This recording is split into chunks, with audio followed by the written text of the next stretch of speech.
like, what is it? 100 people who buy your shirt are more valuable than 10,000 Spotify listeners. Right. Yeah. That's literally what it is. Yeah. Amen. Yeah. Exactly. And we've done a pretty okay job for this past year cultivating an organic audience. Like we've had people come from show to show like since the start basically, and we're like, oh yeah, we see you guys here, and I'm like, oh. And they're not cool. friends and family. And they're not friends and family forced to come. Yeah. They just show up. Yeah, they just show up.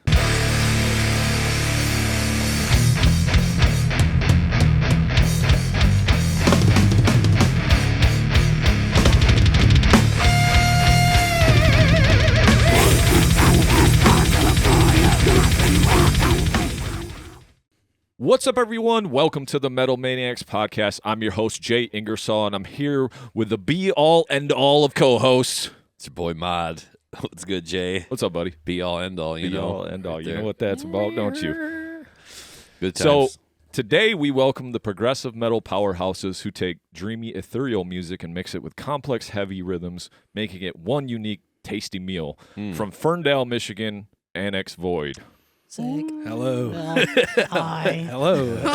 Welcome. How's it going? Thank you so much for making the trip. I know it was a long trip for you guys, but I appreciate you making the time. I really fuck with you guys' music. We really enjoyed it when we, back on Reaction episode 56, I think it was, or episode 56. Episode 56, reacted to one of you guys' songs. You sent it in. We totally loved it. Yeah. So a lot of times bands will come through after we listen to their music just to be exposed to it. So you guys are badass. Ferndale, Michigan, I think that's what your Bandcamp said. That's kind of where you guys are at then, or? Yeah, we rehearse in Ferndale. But a lot of our tracking is at Rob's house in Detroit, so we kind of go back and forth. Yeah. All right, hold up there. I want to make sure I got you there, Sam. Oh yeah, I actually, can't really hear you. Doing it. Don't have Sam in my headphones. Me neither. There I am. Got you, Sam? Whoa. Okay, there we go. If you want to just turn them all the way down. Yeah, honestly. Just move this out. We'll let you know. Sam, if you just go right up there, upstairs, you're good. Giving you that bass player abusive. Yep, you Yeah, get that right. bass player treatment. There's buddy. no escape from it. Sam's like, fuck you guys. Okay, so we're going to talk about all things Annex Void today. Do you want to take me just through, so you guys have the one EP that's out, Will I Dream, that came out on April 5th, 2024, but you guys released the single from that December 14th, 2023. But what I noticed, it says all songs, or it says all music, song recordings, and visuals written, produced, and created by Annex Void between October 2021 and December 2023. So I'm assuming that we're getting started somewhere in 2020 or something like that. Do you want to take me up until at least that period of how the band started and the inception of the band? Yeah. So Annex was an idea that I came up with after being super inspired by the other progressive metal band called The Contortionists. Okay. And thought they were super cool. And David, who is the guitar player in the band, at the time he was my boyfriend, now he's my husband. And I was like, hey, like, we could do something like that. That'd be cool. And he was like, sure. And so we asked Stuart, and he was like, I'm down. And Stuart found Rob and Sam, and here we are. Yeah. But yeah, we have been writing for like 2 years before we even released anything. Yeah. And importantly, I've known David for 10 years. Yeah. Okay. I met him. I think he's technically started at Wayne in 2013, Wayne State. But I started there in 2014, and we became friends pretty quickly, and we've played music for ages. Okay. We both went in for like a jazz degree. Okay. At Wayne. Makes sense. He finished. I didn't. You almost finished. I did all the music. I still have like a year and a half technically of gen eds. I only did music courses when I was there. You're like everything else.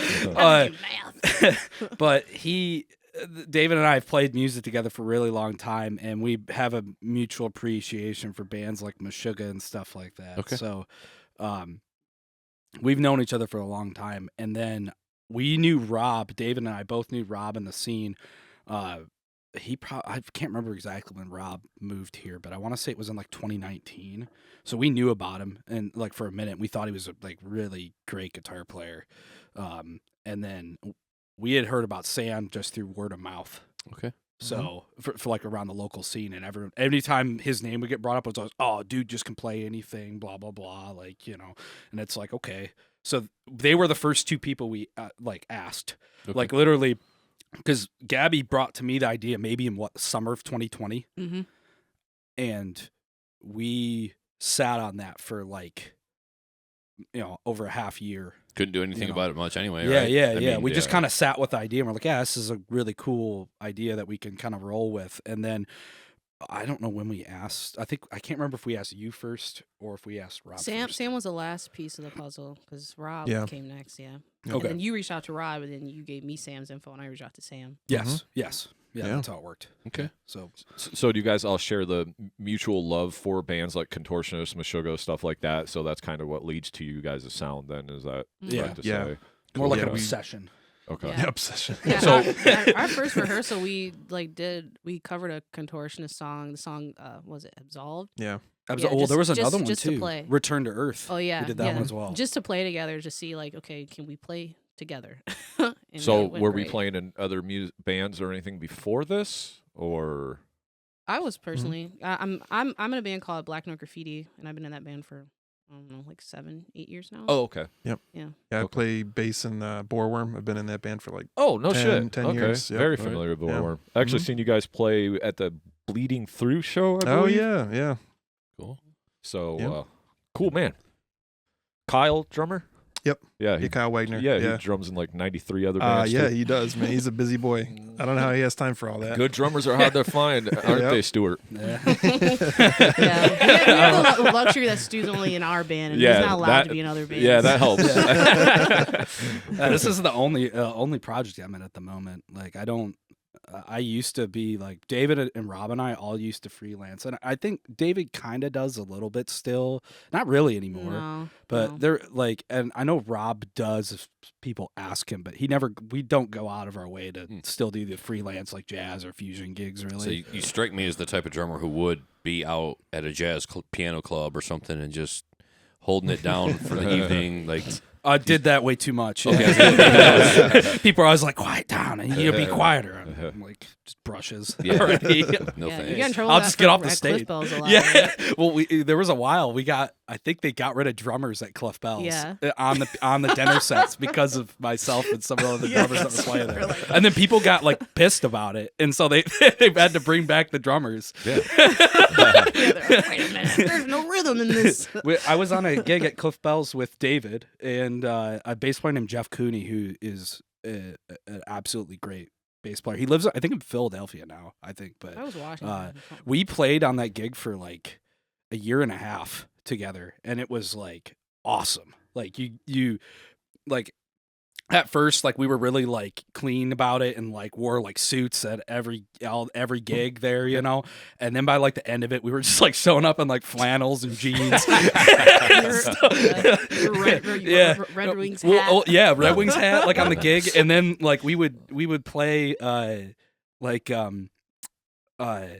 we would at first we were just doing like jazz standards, just trio style guitar, bass, drums, and by the end of it we would play the first set of about like 18 months into this thing. By the first set we had really kind of cultivated a sound, and so the first set we would still do like old school jazz standards, and then the second set we would just do like original music and like sneaky arrangements of stuff. Okay. And that was it. Yeah. Like and that was a really great gig, actually. It paid like shit, but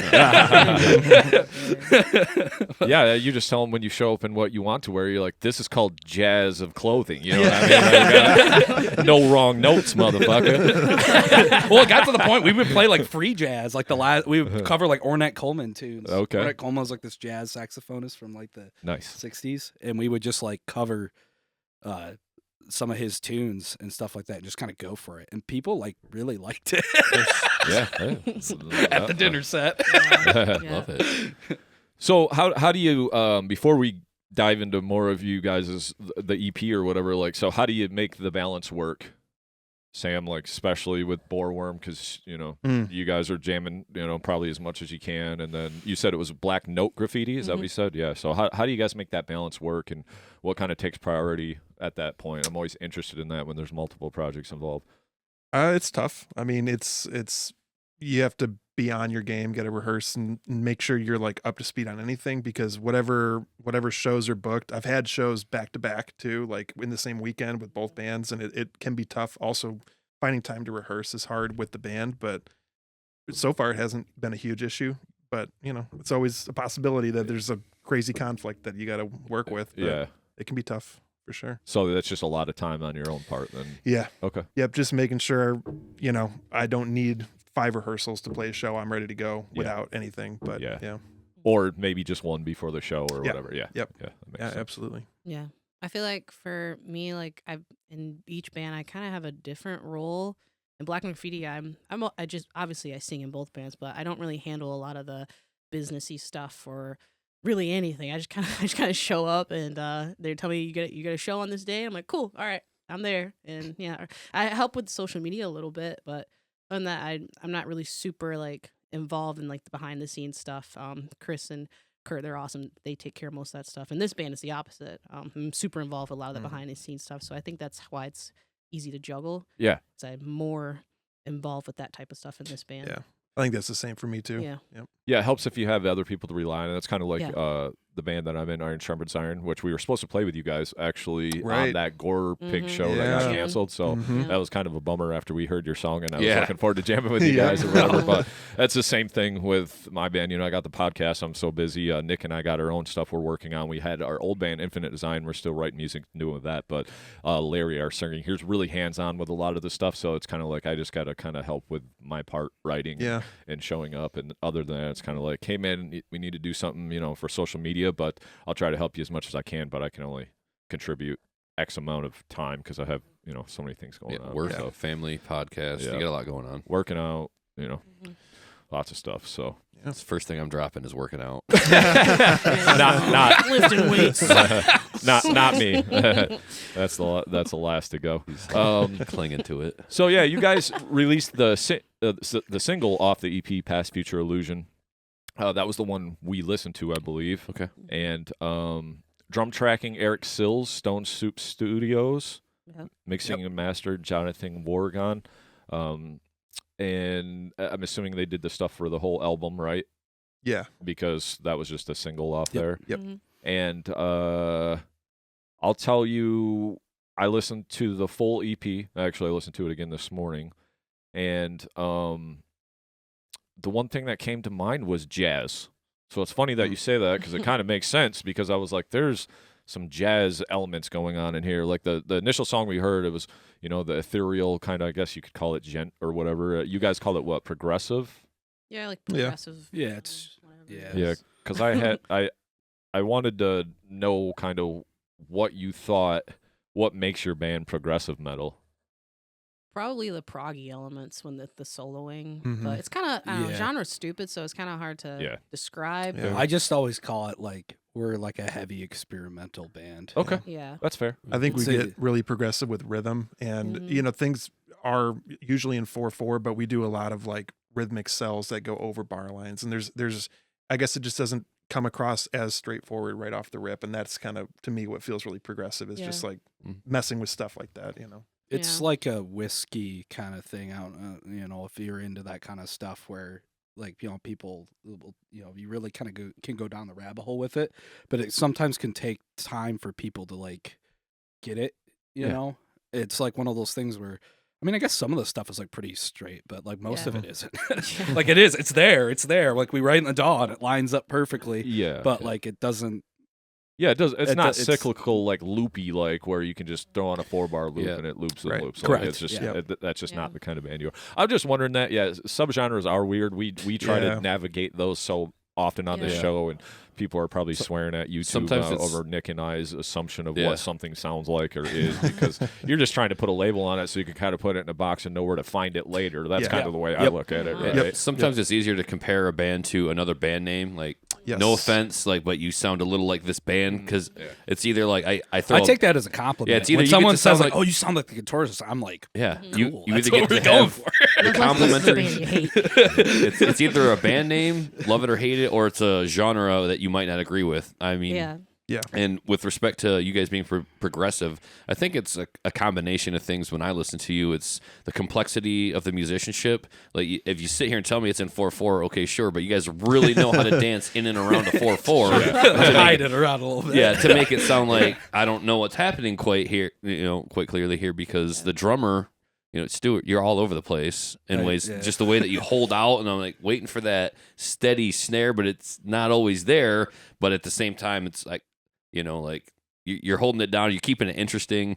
You've got the clean passages from the guitars, and the melody, and then you've got the heavy sections, and they kind of lean into that djent style.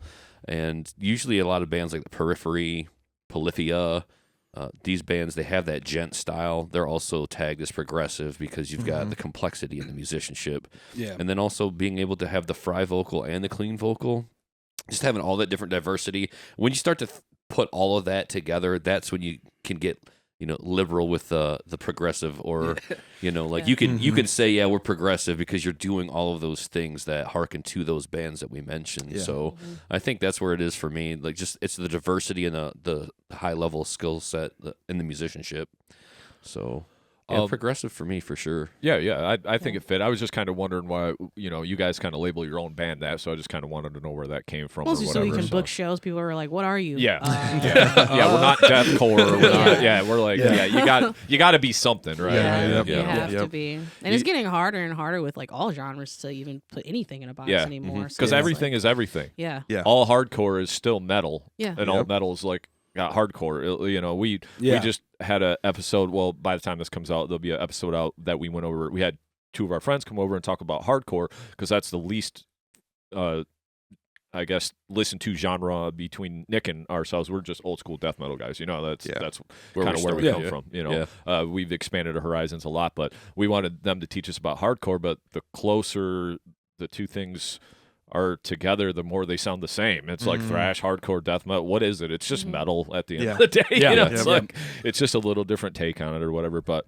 going back to the EP, man, the production is great on it. I loved it. I could hear everything perfectly. For me, it was fun. I was just like a great listen all the way through. Ethereal is a word that I use because there's just a lot of wide open spaces, and I feel like it might be one of those things where you do have to listen to it a few times and then you get it, like you were saying, Stuart. Like we really, on the space thing, we really like that. It'd be one thing if we filled up every single second, with something crazy, but like at least to us, like the song is always still important, So when we're writing stuff, we're always taking that into account, if something's gonna go, crazy rhythmically here, well, maybe less left hand movement, or okay, if we're always, or if we're having something melodic, how do we find the space for that, not filling up every single second with 16th notes, which is like really fun, but like it's like to me that's at least to me, I take that as a big compliment with the lot of space there, because that means we're doing what we set out to do, which is cool. I love it, because sometimes, even us being old school death metal heads, we've listened to all the classic albums, but sometimes 45 minutes of straight metal, like you need that break. And that's what we both really enjoyed about your band. Not only the clean singing added in those breaks, but just some of the breaks in between. You got to break that heavy up, because then the heavy is more impactful when it comes in, and then vice versa with the breaks, But if it was all 45 minutes of just the ethereal stuff, you're like, man, I'm fucking, I'm napping. You got to cleanse the palate. So the tension and release. Breathe. Always the tension and release too, because if everything's just nonstop going the whole time, then you kind of get bored of that really quick. But space it out, bring it back, build it up. Like, you guys do a really good job of that. Yeah, thank you. So breaking this down, I always like to kind of go track by track, especially in like shorter like this. So for me, I just put a couple notes in. You got the beginnings, discoveries that opens up the EP. It's your intro, but I'm very curious to know about the programming and these kind of decisions. Who does that? Why? Why? That intro was written by David and myself at about 1 a.m. in the morning after drinking like a 12-pack of Miller Lite. and it's actually the chord progression that's used in it is the chorus of Ripples. Okay, cool. And we reharmonized it, and it's got he would know way more about it than I do because I'm kind of a caveman when it comes to a lot of. We use Logic as our main DAW. Yeah. I'm kind of a caveman with that, and they can attest. But I'll do everything with the mouse, not use any shortcuts. Short keys. But, yeah. but it's just synths that we had in like in the DAW that we just found or liked or whatever, and we took the chord progression that it's actually something that Rob wrote is the chord progression, and then we just kind of took it and added notes to it, took some away, and kind of disguised it for what it is, and then I think we were listening to it. We listened to it quite a few times when we were writing it. We were like, oh, we need to add like something in the second half, so we added the little chimes in, and then the voice part, The sample. the sample is from 2001 Space Odyssey. Yes. Okay. Yeah. Cool. Yeah, I Yeah. noticed like the chimes, they like pan and stuff. I'm like, that's pretty cool. You know, the one thing I did notice, because you guys have the other, what is it? The Will I Dream? It's kind of like that too. I noticed that even in like the program stuff, like the beats are very kind of jilted too. It's not like like just an open space. It's like we still have this kind of funky rhythm going on behind that. And I just thought that was pretty interesting and why you chose to do that. Not that it's a bad choice. I just thought it was cool because it's very thematic of your band. You know? Well, and Will I Dream, the title track, that I think was written from something in All These Worlds. I think one of the chord progressions in All These Worlds. David, that's another David. David does a lot of the electronic stuff. Okay, cool. And he has a really cool electronic. What it's how do you pronounce it? Apeiron. Apeiron. Yeah. And it's like just an experimental, like glitchy, like Aphex Twin, Autechre kind of deal, square pusher Okay. deal. Yeah, yeah. And so that Sine wave. that's all him. Manipulator Yeah. and all yeah, that. Yeah. yeah. And that's that Will I Dream. That's all him. Just sitting on Logic, just going ham with Making the stuff, automation, and I think he uses like a remix thing on it, and like really Mhm. messes with it. It's cool. I think one of the best parts about Beginning Discovery is when you guys were writing that, you were up very late, and I was sleeping, and I woke up and I'm like, man, what is all that noise? Yeah. And then I get up and I go in the room and I see just David and Stu with like all their hands on the keyboard, like just like 4 hands just doing this to get to each chord. I'm just, Each chord has 8 or 9 notes in it. Like Yeah. it's pretty much unplayable. so we both just okay, ready, set, go. It's us like literally sitting here going like Yeah. this, and hit that note up there. Let's do Yeah. that. So we play it, and then you move it in the DAW to line up to the Yeah. because there is an underlining beat with it. Yeah, Like, if it's MIDI, you can move it. And, Yeah. So we just get the note, kind of, let's try this chord. Okay, we have the chord recorded. Okay, now let's snap it in. I just never seen so many hands on such a Yeah. tiny keyboard. It was There's like- empty Miller like cans 16 everywhere. like 16 fingers and just beer cans. I was like, Hey, man, at least you accomplished something at that Yeah. drinking session, because a lot of times those drinking sessions, they ain't really there to accomplish anything. So at least you got something done, you know? We do have a way with being able to get stuff done while yeah. being Little hammed up. degenerates. All right, so then we move into the past future illusion. Like I said, you want to go back and listen to episode 56 if you want to see our full reaction to the song. That was the first time we were introduced to your band. We appreciate the send in. Anybody that supports us in any way, even sending their music in for us to react to, we really appreciate that. For me, just to reiterate, great space on that, because that's really where you get introduced to what's going on with the band, where you get the whole element, right? So I'm assuming that's kind of why you maybe picked that song first. Was there a reason why that kind of encompasses everything you guys do? Or? Actually, originally that wasn't even the first song. Oh, really? Yeah, there was a song that we had that it was the first song we wrote that was supposed to be first, and actually the single, and we just didn't because we were like, past future's better, and we felt like the whole record was kind of better than because it was new, because it was newer, fresher, we kind were of like, more this kind of getting into your represents sound. us a little more. Yeah, That song, I've realized when it comes to our writing, because this has happened on the new stuff we've been writing too. If we're working with something and we're having a difficult time putting it together, the arrangement, it's not good. Nope. Okay. Is that's kind of where, because we had a song, what is it? Samsung. Sam, yes. It's one of the first demos we kind of worked on collectively for the new stuff we've been working on, and we haven't touched it in months now because it's just. I don't feel very good about it. I'm like, whatever. Like, I mean, it's cool. You can There's only parts are force cool, it but- so much before it just doesn't work. And Yeah. everything else we write, it seems to come together so much Yeah. quicker and Yeah. smoother. So Yeah. And so that one that we cut, I remember we were listening through we had just finished up all Did we get it mixed? We did get Yeah, it we mixed. got it all It was done. we completely had it mixed. completely. We listened to it all the way down. I remember we listened to it through a couple times, and Gabby was like, "Guys, I don't want to. You're gonna hate me. You're gonna hate me but for let's this, but drop it. I think we should get rid of that song." And we were kind of all like, I feel like we were all like, thinking okay, that. Yeah. we all Yeah, do. it's silently not right. So thinking we the cut same. that one, and then we led with Past Future, and it does a good job of touching kind of Yeah. all Yeah. the space that Yeah, we for It's sure. a steady touch on. build, Yeah. and it like comes great out of that first interlude. And Mhm. Caveman outro riff. Mhm. I think it's great. Yeah, like I said, it does really encompass everything you guys do. I mean, because there's like the heavy vocals in there too. Because I noticed that a note I have is not. Maybe is it All These Worlds? There's not even any heavy vocals on that, right? So it's not like Yeah. this thing where we have to have 50% heavy vocals, or you know. No. But kind of going back real quick to the forcing situation. It's funny how music works because sometimes you can write the coolest shit in 35 minutes, and sometimes you can work on stuff for 2 months, and you're like, man, this kind of sucks. Like, Yeah. what's going on? It just Like, won't come together. Yeah. Yeah, It's like if you got to force it, like you said, I like that idea. You know. Yeah. yeah. I'm a firm believer in not necessarily literally the muse, but there's like something that you tap into when you're writing, and if it flows out effortlessly and you listen back and you're like, where did that come from? It's good. But if you're sitting there like, I got to cram this chord in here, it's just not going to be. Yeah. Yeah. Yep, that Yeah. makes sense. Yeah. Yep. Also, the T-ground patch on the Muse score. If it doesn't sound good in Muse score, then it Yeah. doesn't sound good at Yeah. all. So I use a freeware music composition software called shout out MuseScore. Yeah. Shout out Muse score. Check out Stuart. Shit, bro. Yeah, Get I'll this take boy- I'll take an I endorsement. was gonna say, get this please. boy a license Please. copy of that Yeah. shit. Yeah, it's like shitty MIDI like keyboard sound Yeah. with like bass and drums. But what's great about it is you can just write anything in it and it'll just figure it out. Yeah. Like it's awesome. But it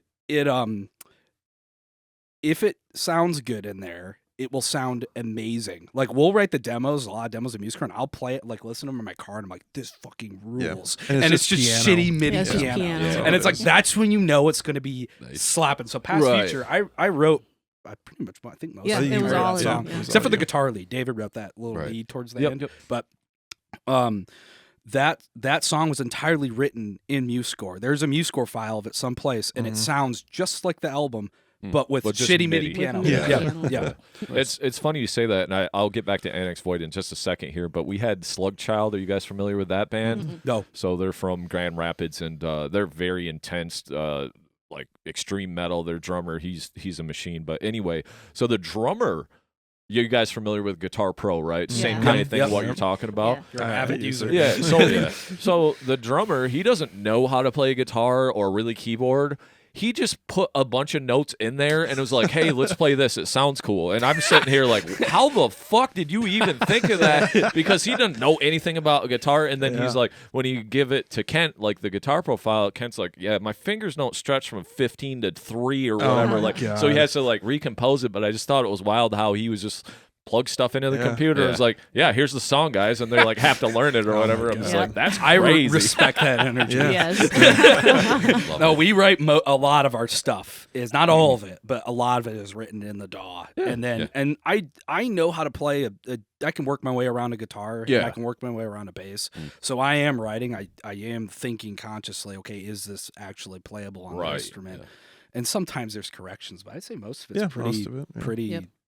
straight up. Well, You know. that's good for me though, because if you're like, "Hey, this sounds good on this kind of like Nintendo sounding Yeah. MIDI thing," it's like we Yep. can really work Yes. with Yeah, this with and real transfer it. instruments. And you got a great melody, you got a great solid Yeah. foundation of what Yep. you want, you know. So that's a great idea to get ideas out. Loathe writes like that. Okay. They talked about it on their what's the auditory Yeah. session. Oh, okay. Their drummer writes a lot of their stuff too, and he writes all his riffs on an acoustic guitar, Okay. Wow. and that's when you know it's good. Yeah. Yeah. Yeah. Mhm. I'm a Because huge I mean, proponent of you that. put it in something and you use a medium that's not how it's actually going to end up. Mhm. And if it's strong in that medium, it's going to be super Stronger, strong yeah. in on the real instrument. Agreed, 100%. Yeah. I love writing from either a piano or an acoustic guitar as your starting point, because Yes. then you're actually writing music, Mhm. Right. you know, Yeah. in my opinion, because Yeah. you can get deep in the weeds in the white noise with electric guitar and distortion Yeah. and or even keyboard synth stuff where it's like, okay, I know you know how to play a piano, but you're giving me all the synth, and I don't know what's happening, like musically. Yes. So when you come from just a more organic instrument, I think that's a great starting point for actual songwriting. It even goes across with tuning. You would never tune a guitar with full distortion on. Yeah, yeah, right. You got to get the if it only, you know what I mean. It's the same concept. Yeah. You know, like It's got to be clean. So the only other thing I was going to talk about, past future illusion, and I always talk about this on the show. Like I love the vocal patterns on it, because like over the kind of music, just over the EP in general, but even with this song, like with the kind of music that you guys produce, like it would be easy for a singer just to kind of rant and rave over all of it. So I love how you give it a lot of space too, where it's like you have your parts, but it's not everybody's the show. It's just not the Gabby show or whatever, you know, or because some vocalists, they can want to make it about themselves. And I love how you don't do that. No, I respect like every person in this band. Like they're way better musicians than I am. So anytime that I can hear them, anytime I can hear them just go crazy, I'm like, yes. Yeah, yes. just jam out to it. Yeah, yeah. Yes. I love that attitude where it's not about me, it's about our band, right? You know, No. so I like thinking what serves the music and what serves the section and what pushes the song forward. If it doesn't do all those things, then don't do it. yeah, that's a good way to look at it. Then we move on to All These Worlds. This is where I was like, jazzy as fuck, really. And then now that you say that, I'm like, okay, now it all makes sense. You know, and that's why we do these interviews, because stuff starts making sense to me after I actually talk to the person instead of just listening to their music. But it's very open and big. Solo is awesome on it. Great song on there. Loved it. And then, like I said, Will I Dream, it's another program track, kind of the same. You guys got that theme because you have the ripples at the end, too, that comes back. I'll speak about that in 1 second. Everything All at Once, there's always one song that just screams to me, and that one is my song off the EP, personally. Nice. That's just the one that encompasses everything that I really enjoyed. I didn't put a lot of notes on there except just banger, because I was just like, that's a Rob. this song rules, man. That's a Rob song. It's a sad good. boy chords. That one chords. though, Love it. something funny. Oh, yeah, he is. It's Yeah, a he sad always boy writes sad chords. boy shit. It's funny. Oh, maybe I'm in my sad boy period. Yeah, that's why. Era. Yeah, you gotta get Gen Z on them. Yeah. Era. No, there's that song's really cool though, because the intro to that song, he had written the part already. He had like just the first half, because there's a little pause in the intro, right? Yeah, and yeah. then it comes back. Yep. So the first like 20 seconds of it, he had already kind of written, and so we put drums to it or whatever, and then we literally sat around on the MuseScore and composed live time, like just passed the laptop around, passed the second half of the intro, and wrote it probably in a couple hours. And then the rest of the song is Rob. He had that intro idea, and then he just kind of took it and ran with it. Nice. It's hard. For me, it's the hardest song to play live. Yeah. That song is hard. Me too. Yeah. Yeah. Okay. But that one is Sad boy technicality. Rob wrote some badass shit. No, that like I said, there's always, I kind of pick one song out that really hits me, and that was the one right there. And then we get to Ripples. I noticed on your Bandcamp, one of the guys really had nothing but good things to say about it. He's like, I really messed with the song or whatever. It does say it's 8 minutes and 24 seconds, so I'm like, 8 minutes and 24 seconds. That always raises the question, but really it's kind of like a 4.5, 5 minute song, and then there's like the space, and then there's like the kind of the old school secret hidden track at the end type thing, you know? Forklift training manual. Yeah, we called it. When we were writing it, well, because it was mostly you and Rob, actually. I think that wrote the outro to that, if I remember correctly. I just kind of sat around and got drunk.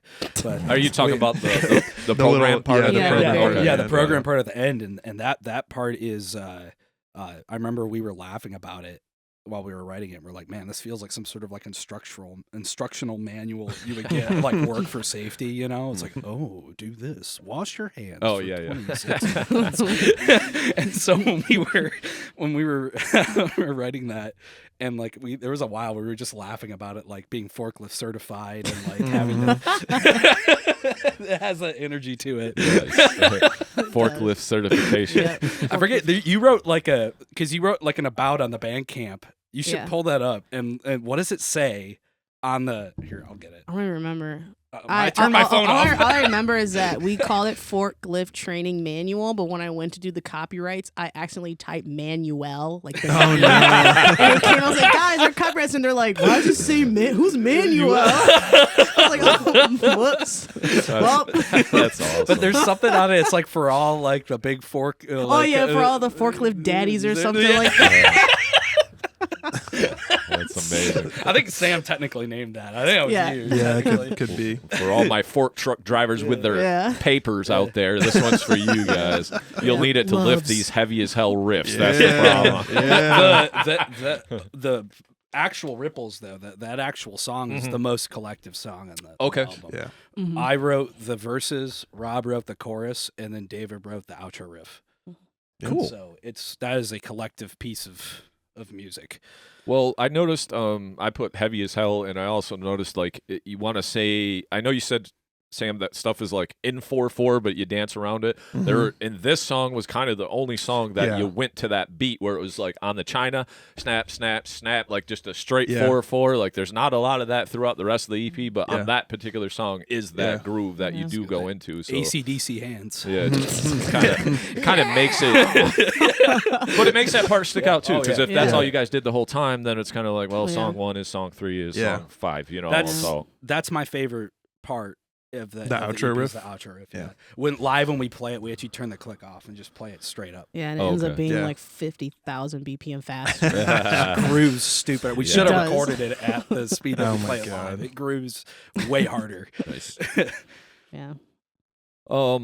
So as we're kind of talking about your writing process, it sounds like it's a collaborative effort. I always like to ask this question: when you guys bring an idea, what happens when someone kind of want to shoot that down? How do you guys approach that? Like, what does that look like? We fight and we punch each other. I don't know. We actually get a pool of mud and we just wrestle in it. Wrestle it out. No, I don't No, know we're how- all actually really good about entertaining everyone's idea because Yeah. all of us are amazing musicians and we work really well together. So anyone who brings an idea and we try it, we listen to it, we try to work with it. If it doesn't work, we kind of all arrive at that conclusion and just kind of Mhm. put it aside for maybe later. Yeah. Here's your new song, Sam. Put it up on But the right on the Right fridge, on the right there. fridge. Nice. So you guys, you might bring an idea with what is that called? What is that called? Muse score, yep. Yeah, Muse score. So you might Muse score. Muse score.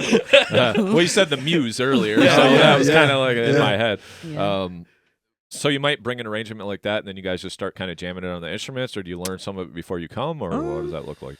It kind of depends. We've had a lot of different approaches to it. Some of them are written entirely in Muse score. I'll write stuff. I usually just record it and send a demo over, and then build on that. But Mhm. yeah, it just depends on the song. A Yeah. couple of the new songs we actually arranged over Messenger. Yeah. Yeah. Okay. Like Sam Yeah. would, oh, I got this part, guys. We're like, that's a really sick riff. And then Do it I'm twice. like, Go to do a it clean twice. section. Yeah, do How does or this like sound? Sam, take that same rhythm and just chug it. And so like we pieced a whole couple songs Yeah. together over Messenger. Yep. Literally just like oh, and like sometimes he'll send stuff and it is highly inspiring. And so I'll be like, oh, I have 20 ideas that could work with this thing, and we'll just work through it and see what happens. Yeah. Almost all the songs on the new stuff we're writing, it's like the initial half that either I or somebody else sent, and then built on by somebody else, Okay. or pieces together. So it's Okay. very collaborative. Very collaborative. That's the yeah. biggest Mhm. difference between the EP and the new stuff we're working on. Is Sam didn't really write on the first one, Okay. and then Yeah. this one Cool. it's been the complete opposite. Yeah. and that's that's purposeful. Yeah, Yeah. that's Like, good. Well, that's maybe awesome. not unintentional in the first EP, but it was purposeful, making sure everyone is writing for Yeah. Right. Mhm. the new stuff. Yep. Love it. Ownership. It's everybody's band at the Yep. end of the day. Yeah. I think it's really cool though, because sometimes in a band it's like, hey, you got one guy, two guys that write the stuff, and then the drummer just plays along with it. Yeah. Bass player just learns it. And Yeah. it's like, and that's fine if that's the way it works. I mean, that's kind of how it works in my band. I bring a lot of stuff, Larry and I, and don't get me wrong, they have ideas and stuff too, Mhm. but we kind of got a couple hired guns in our band too, so they're just like, Yeah. learn what we've Mhm. already written or whatever. Yeah. But it's cool when you got a drummer that's like so involved, or a bass player that's so involved. Then you got the 2 guitar players, the vocal, you got everybody's involved, and you're like, that's how you make the best shit, I think, you know. Yeah, everybody's got an idea, everybody's collaborating on there. Yeah, we just have a whole drive just full of just music. Just stuff that you guys were writing in ideas and stuff. Yeah, we like tier listed ideas when to figure out what we wanted to demo. We're like, hey, what's an S tier idea? What's like so there was like I think we like for the first EP we only had the ideas that we released and then the one that we cut. This one there was like 20 something ideas. Yeah. Okay. And then only I think down to 9 8 of or them 9 are actually good enough. Well, that's good though. I mean, hopefully we don't have to cut anymore because we're barely going to touch 40 minutes. Oops. well, when we first heard that one, the first past future illusion, excuse me, that solo kind of snuck by me, like when we first listened to it, because it was the first initial. But then I noticed, like, you guys basically you have a solo almost in every song. Is that like conscious, or like is that like, hey, we need a solo, or what kind of dictates whether you want to put one in there or not, or do you just feel like that's part of the writing and guitar solo? Yeah, I think we all like solos. Yeah. They just end up making their way in. I know that with this new music, we're like more conscious of, we're like, does this song need a solo or not? Yes. So I think this album, next one, it's kind of maybe half and half almost. Yeah, I think there's 4 solos. Yeah. Out of 9 songs. It's just whatever the song needs. Exactly, for it, just goes back to that. We don't want to like look at it's great, and what's great is Rob and David like actively try to give each other the solos, which is kind of funny. Yeah, they're not fighting over them. They're They're like, no, it's your turn. You take it. You take it. You know, they don't do that shit. So they're very, and they play completely differently. So it's nice. You can tailor, like there's certain songs where like I'm writing a riff or whatever, and like I'm like, oh, this screams David on this, or this screams Rob, and I'll just send it and be like, hey, I really think there's, and like we'll try it out, and if it works, it doesn't, you know, if it doesn't, then it doesn't. Normally it works though. Yeah. Like, but there's times where like I'll be like, I don't know, should we get a guitar solo, and then we'll like I'll kind of think about it and listen to him. We're like, nah. But it's super cool though, because when you see us live, you get a different version of the songs every time. Yeah, because they all the improvise solos solos. are improvised. Oh, every okay. time. Yeah, so you really take that jazz Yeah. fusion Yeah. progressive to the next level. Both of That's them are cool, though. such effective players. Yeah. You know, That makes it interesting though. I like that. Yeah. That's cool. you never know what you're gonna hear. You know. Yeah. And, Pretty much. so, when you guys first walked in the door, you were talking about the X32. So one of my questions is, I'm hearing a lot of vocal layering. Now, we're just starting to use the X32 in the click track? Or are you guys always playing with a click track? And then are those extra vocals piped in, or is that an effect, or what? I guess. Yeah, we used to, before we got the X32, we used to just have Stu on a click track, just in headphones. Okay. And then, So you're just playing to a regular yeah. click, just to keep Regular click, the rhythm for them. And we Okay. have the samples, like some songs have the vocal layering, like the extra harmonies. I can't do 8 voices at Right, once. exactly. It'd Yeah. be sick if you could. Yeah, That'd be great. You could Why never not? shut me up if I could do I was gonna 8 say, voices You at just once. talking like bar talk. Yeah, I was gonna say she wouldn't be sitting here. She would have a fucking Right. 3 million Exactly. subscriber YouTube Right. channel. Like, Could never shut me up. Anyway, yeah. But no, yeah. So basically the same thing. We still have the samples live with them. Okay. But yeah, I'm a super happy point of not having my main vocal in any samples. You know what I mean? Yeah, Because yeah, I'm for sure. gonna do my own thing. yeah, Yeah. for sure. But for the stuff that's impossible, yeah. Yeah. And We'll throw synths in there too, because we Yeah. don't have a synth player. So Yeah. Or a a lot of little the songs 808s or have whatever. sections where you kind of need them in there for the arrangement. So we use Yeah. that too. we debated when we first started about possibly having a keyboard player, but there's just not enough. And the newer Yeah. music, there's like the stuff we've been writing is it's a bit more stripped back. Yeah. There's less. There are Yeah. still synths here and there, but it's not as so prevalent. Yeah. And I don't think it's conscious. I just think it happened. Mhm. And there's just I don't want to. We don't want to hire someone to just sit there and. Yeah, that's the thing Yeah. too. It's like you can. Yeah. But then they're like, "Where's sit my for 5 solo?" minutes. Yeah. Shut up.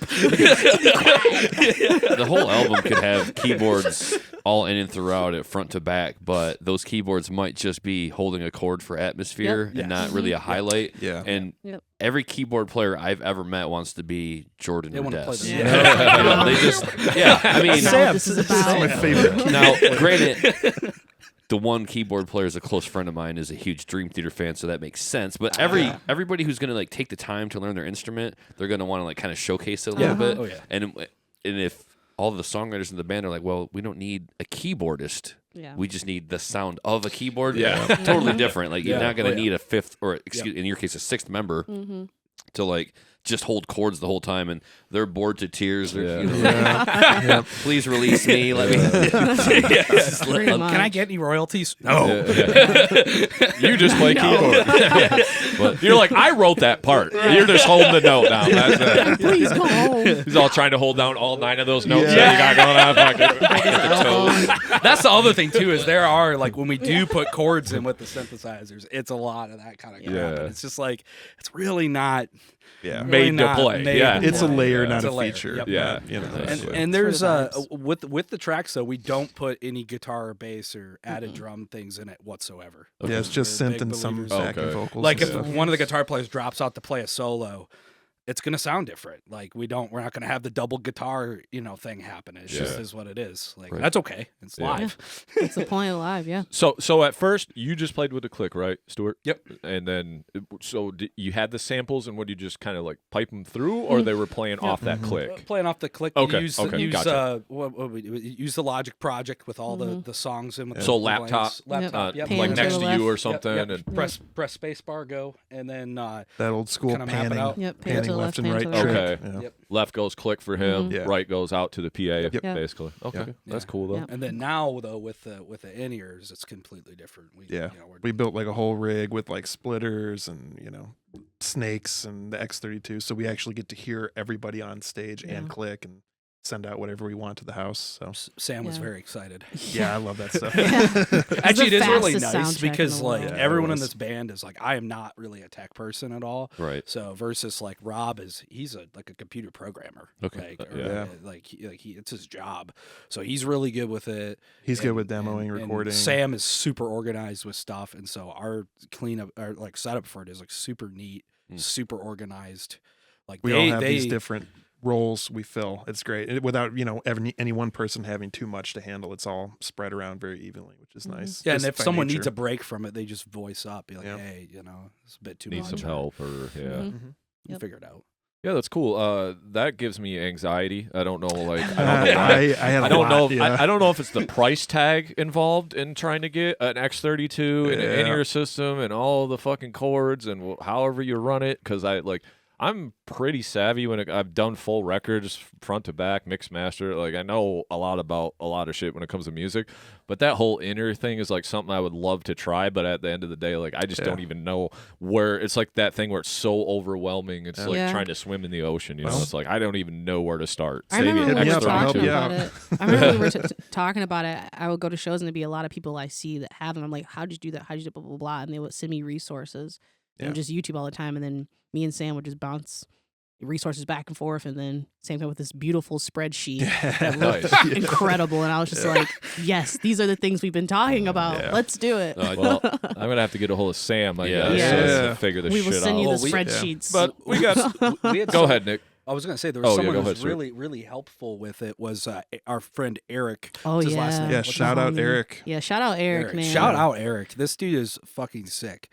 He has done sound for a couple of our gigs. He did sound at we met him Loving first at the Touch, Loving Crowfoot. Touch, and Yep. then we realized that our next show, which was at the Crowfoot opening for Leprous, that show was an awesome show. But Eric made us sound like $1 million on that thing, and Mhm. so we already knew. And he's very knowledgeable about a live sound, but also in-ears and stuff like that. So when we got the rig downstairs and we're working with it, he just came came right over, yeah. and Oh, he, nice. he Yeah. came over twice, actually. Twice, Yeah. yeah. To He, help he us out really with helped it. us out. Yep. Like he sped that thing up because we would have sat there and just fucked with it. Yeah. and yeah, got yeah. There's pissed. so Yeah. much. Yeah. Problem after problem. Shout yeah. out to him. Yeah, And so- that's what happened was we went at our second rehearsal, the dress rehearsal before the gig. We're like, we opened it back up and It was like we- empty. There's no Yeah, process. none of our It had scenes Where's or our loaded. nothing, scenes and- at? It loaded a different scene, and Yeah. we didn't know how to load a scene. I did. It's my fault. I'll own up to it. I kept clicking load scene, and then the confirm button changes over there, and this one turns into cancel. And I just kept canceling it. So, and then I'm like, an "There's endless nothing in loop here." of scenes. Great. And I was like, Eric, I don't know what's going on. He drove over, and he was drove like, right up. "Oh yeah, Yeah, you just like hit like confirm." 9 at I was like, night, 9:30. Yeah, Okay. Yeah. he brought some Yeah. beers and just Yeah. chilling and but that sped us along because we would have Yeah. been really, Yeah, it would We have been just rough. just sent it back. Yeah, but it is very nerve wracking. The first show with it, I Oh, was so anxious. He couldn't sit still. He was like, Stuart, can I help you set up your drums? Fine.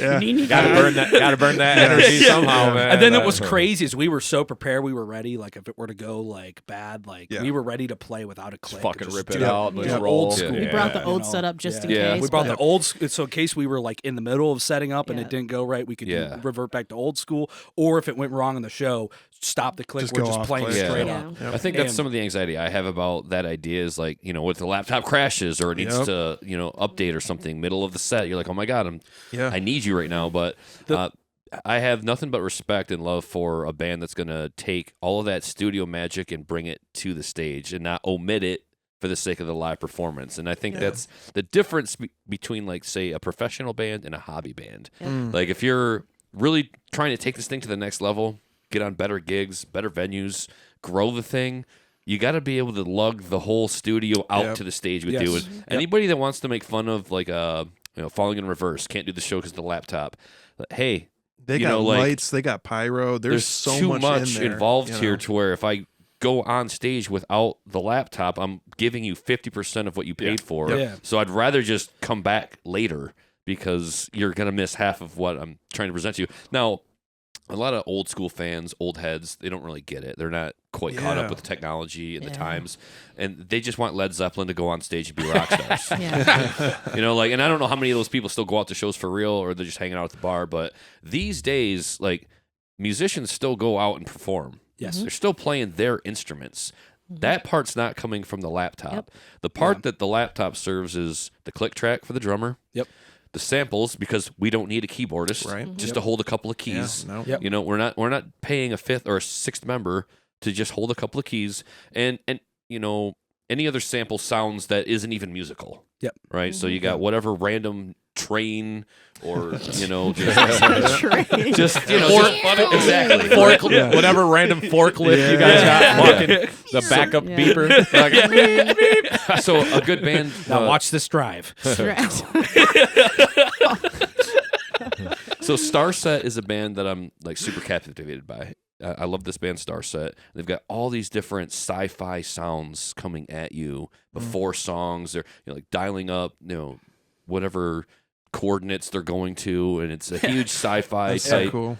thing happening. But that's all got to be piped in through the PA. You got otherwise you're omitting it. And I think the point I'm trying to make is that when people sit there and listen to a CD or an album, however they listen to it, stream it, they want that live. They want that note for note, pitch for pitch, tone for tone. They want that exact experience presented to them live on stage. And so that's where this comes in a lot of the times, is you can get all that other sound onto the stage. And that's the difference between, we're just going to mail it in the studio and that sounds cool for the album, but it's not happening live. And I think you're shortchanging your fans if that's something that you do. I think you got to bring those things out. Especially with a band like your guys' band, because that is part of the sound, those breaks, those chords, those extra layers and stuff. Like, that's what makes your band, right? Like, because you guys could just go out there, crank up distortion, you could scream into the mic, you could just fucking rip on bass, you could just grind whatever, you know what I mean? And that's not the point of the band. So you need those additional elements,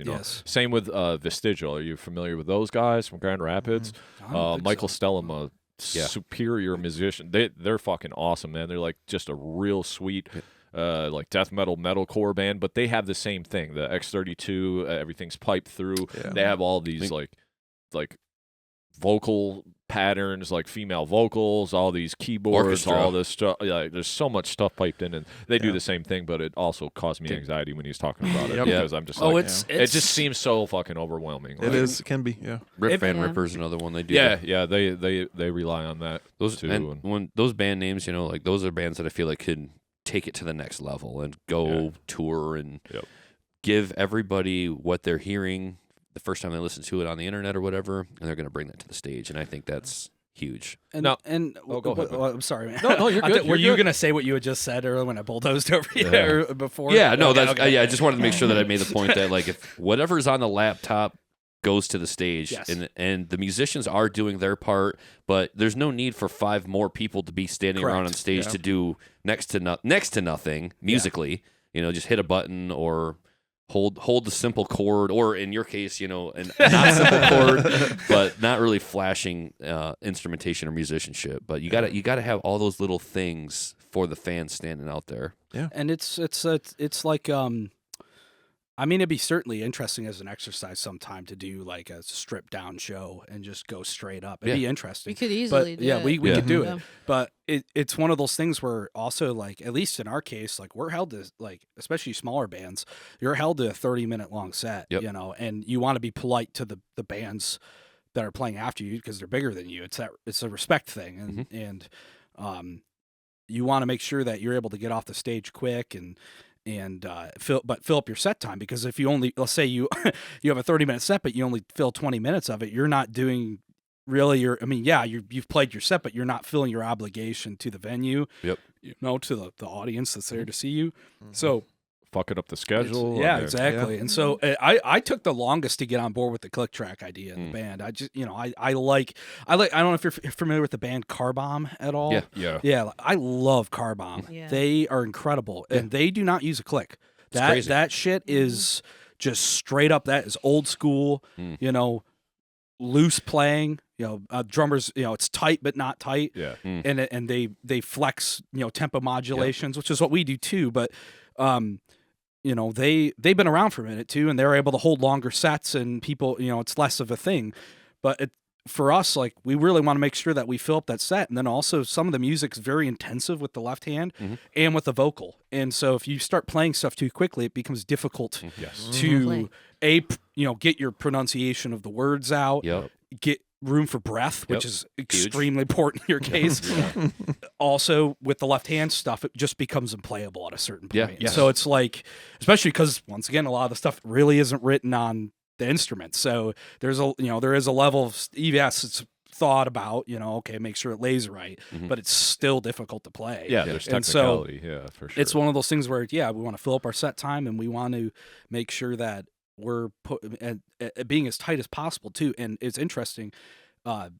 My brother, he's come to quite a few of our shows, and the last show we did was the first one with the inners. And he said that's the tightest you guys have ever sounded. And Nice. we pride ourselves on being a tight band, anyways, and I think we are from what we've heard live. But like, if it made a noticeable impression on him, because we didn't tell a lot of people that we just other bands knew that was our first run with it, right.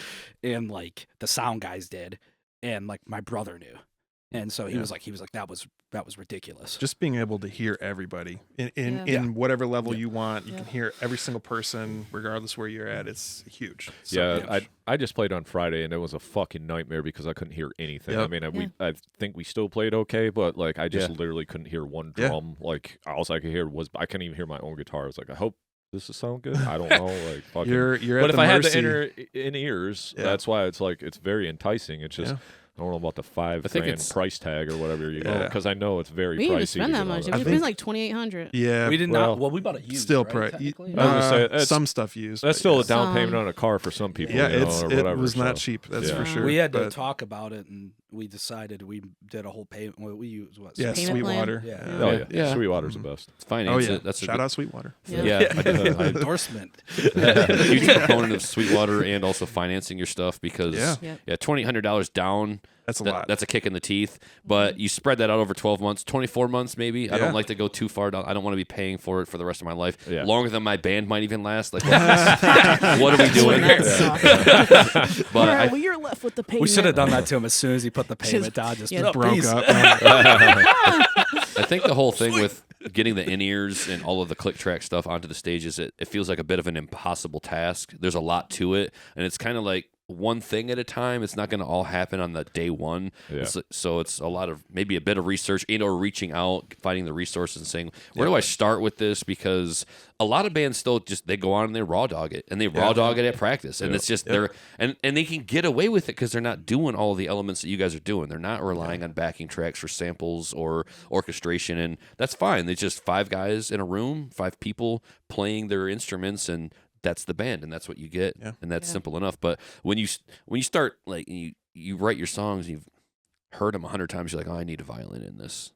I need a piano. Right. I need a piano section here. Like this part dips out, and we're gonna bring in all these other instrumentations. Well, that's when you start to have the click track, and you need to start figuring out what's it gonna take, what do I need, and how much software, how much hardware, what's it going to cost me? What's the timeline looking like? Well, with that being said, sometimes I'll have to tell my drummer, like, dude, you can't play that faster because not only does it take the whole feel of the riff away, it's like, I can barely fucking play that as it is. So it's like, you are fucking murdering me here because you want to get your fucking panties in a bunch and go all super fast. Like, relax, motherfucker. Like, we got 30 minutes. You don't have to play it faster. Well, and it's difficult though because you get up in front of people and that adrenaline kicks in, and those tempos go right up. You know, and those like when we started playing live, you know, it was like, man, some of this stuff feels so slow, dragging. But it's, and you know, you listen to it in the car, and it's like, man, this feels great. Yeah. And then like you listen to it while, you know, the click while you're playing or whatever, and it's like, fuck. Yeah. Like, and like there's a couple times in the last show where I had to really focus because I'm like, I just got to listen to everyone play here. Yeah. This thing feels so slow in my ear, but I know it's right. Right. Know it's right.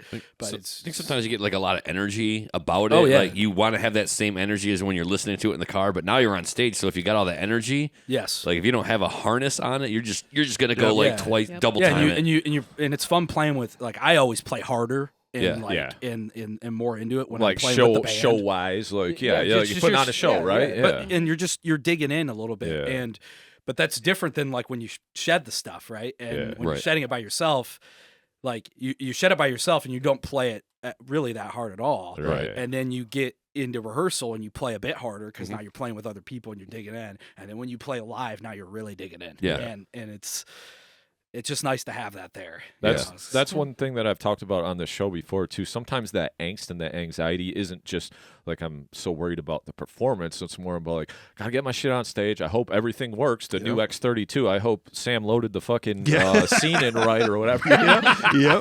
But you know, a lot of that is that too. It's like, I gotta hurry up and get off. Hopefully our shit works. Hopefully they can hear what I'm trying to convey with my music. So there's all these extra little things that's not just the performance. You're like usually once you get like one song in, you're like, okay, I'm nice and good to go. You know what I mean? You gotta brush that off a little bit, but it's just always all those extra things, you know.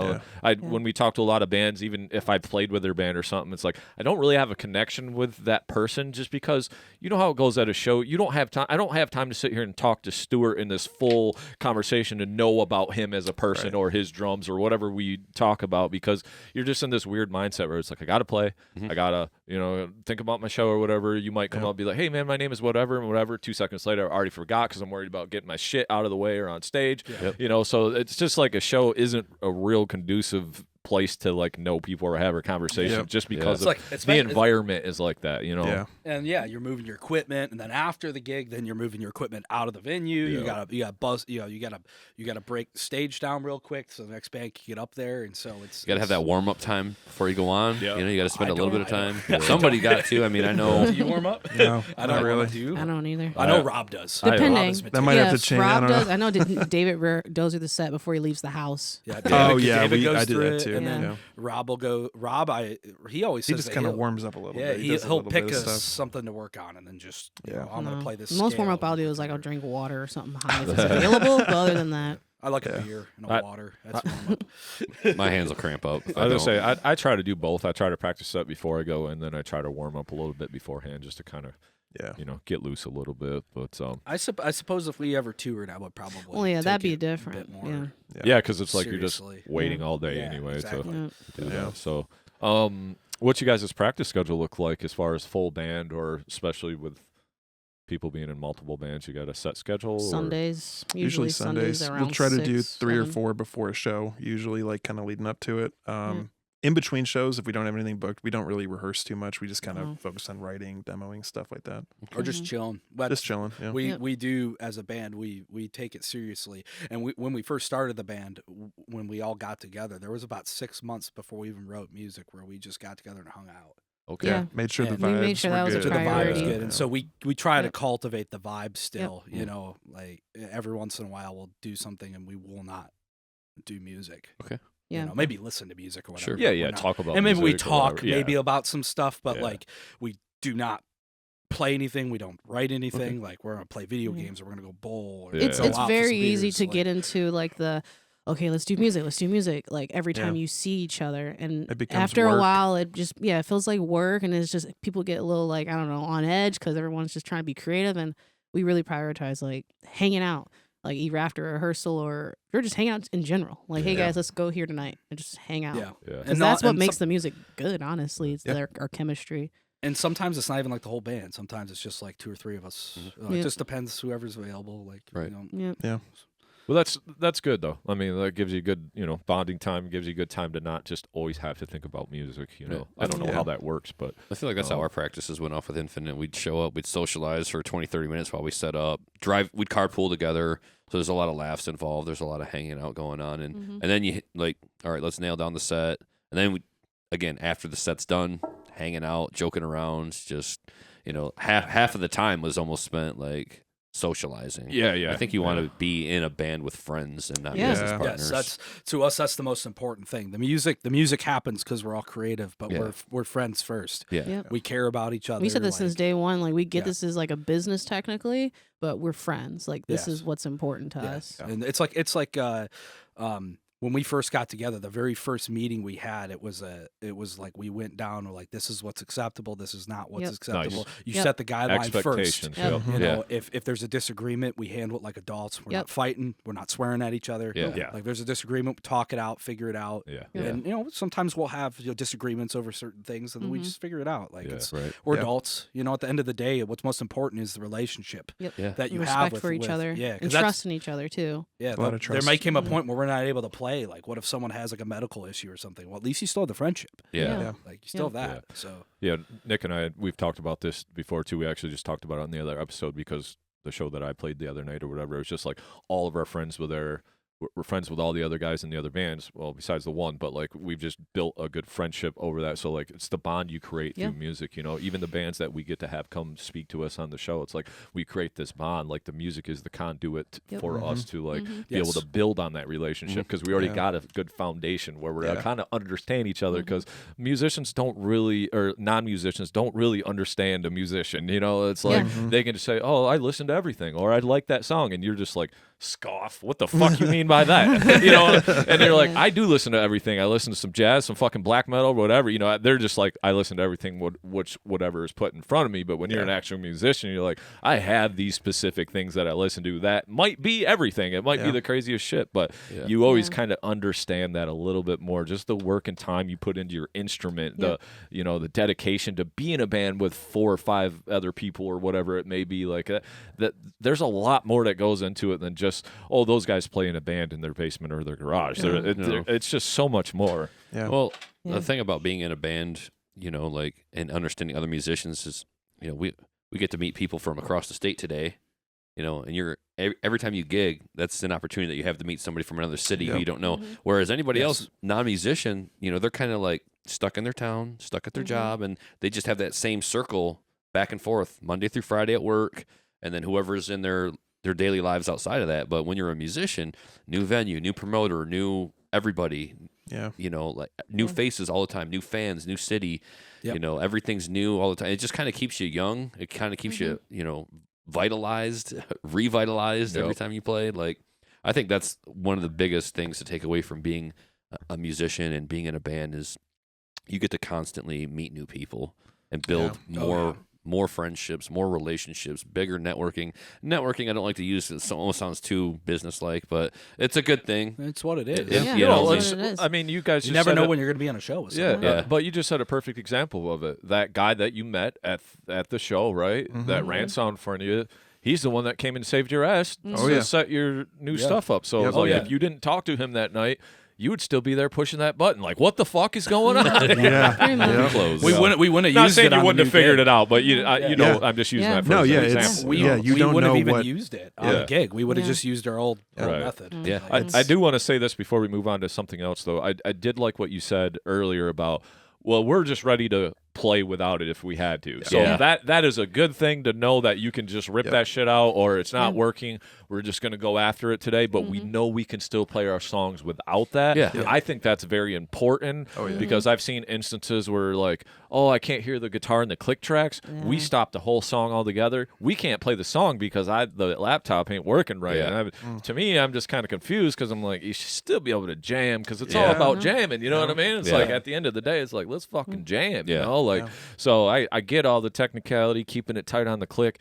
I respect all that, but at the end of the day, I think you should be able to jam. Agreed. You should. Right? Yeah. Especially you guys being like kind of jazzy too in some spots. That's your gotta that's go your with the flow. wheelhouse, right? Like that's we're That's up there where we all fucking come jamming, from. you know? Anyway. Well, and it's we're putting on a show, right? But like we're still musicians, Yep. like, and we're serious about it. Like everyone in this band is fucking serious about their shit. Yeah, Yep. deadly And so, serious. Yeah. There is a level of we have pride in the fact that we could go into a show and just be like, yep.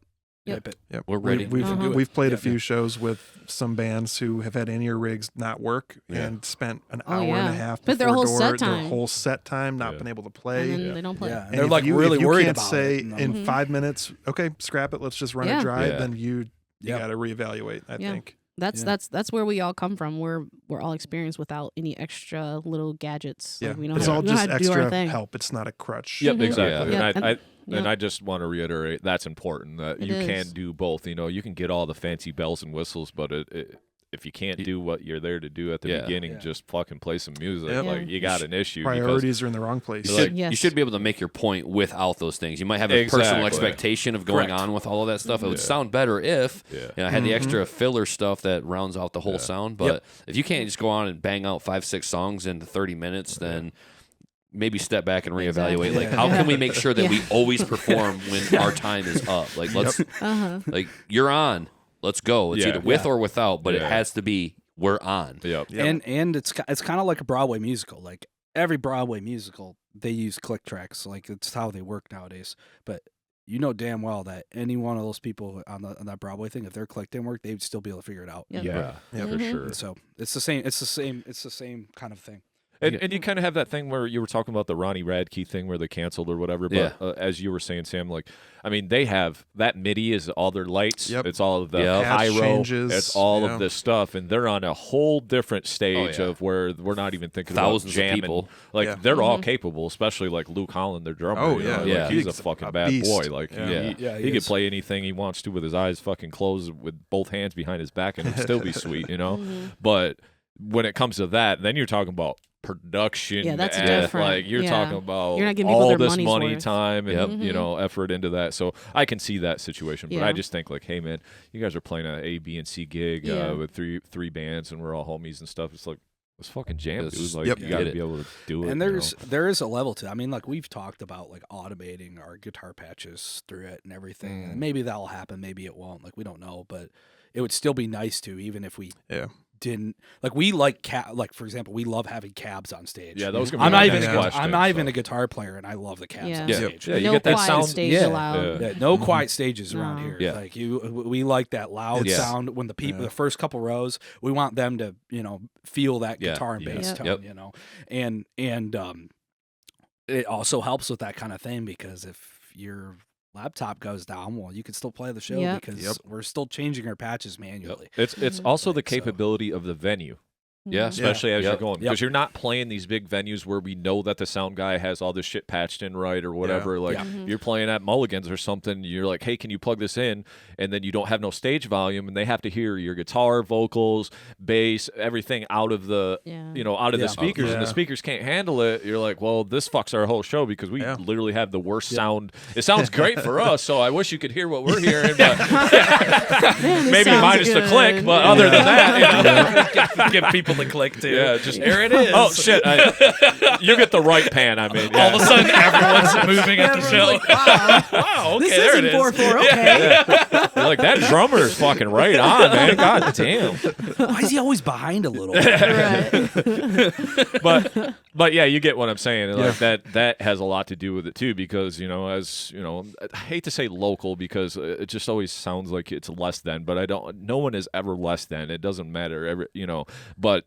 As you're on the come up, you could say, you don't know what kind of venue you're going to play, or you might Correct. just want to fucking jam a hall show with the homies or something, Yeah. or something for charity. You never know what you're going to roll into as a band or what opportunity you're going to take. And if you're a band that's not elevated to the level where you're like, I can only play 20 men row, and it's like, well, you got 13 followers on Spotify. I don't understand how that works. It's like, Yeah. you got to kind of find that Yeah. happy medium there where it's like, Yeah. we got to still be able to jam. We Yeah. got to have our amps on stage. I want you to feel it, Yep. Yeah, there's a big give and take. I mean, anything that you can automate takes stress off you and makes your show go smoother, but then it's just an extra level of failure, an extra failure point. Same thing with no cabs on stage. It's easy to load in, but then, if it goes out, you're out of luck. Yeah.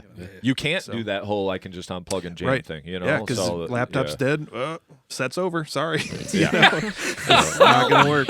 And that, dude, I mean, and that's what's crazy about, that's why I said like the in-ear thing is overwhelming for me, because I even see these guys with like 18 pedals on this pedal board thing, and I'm like, how the fuck does that even register in your brain? Because if one of those cords goes out, how long are you going to sit there and fuck?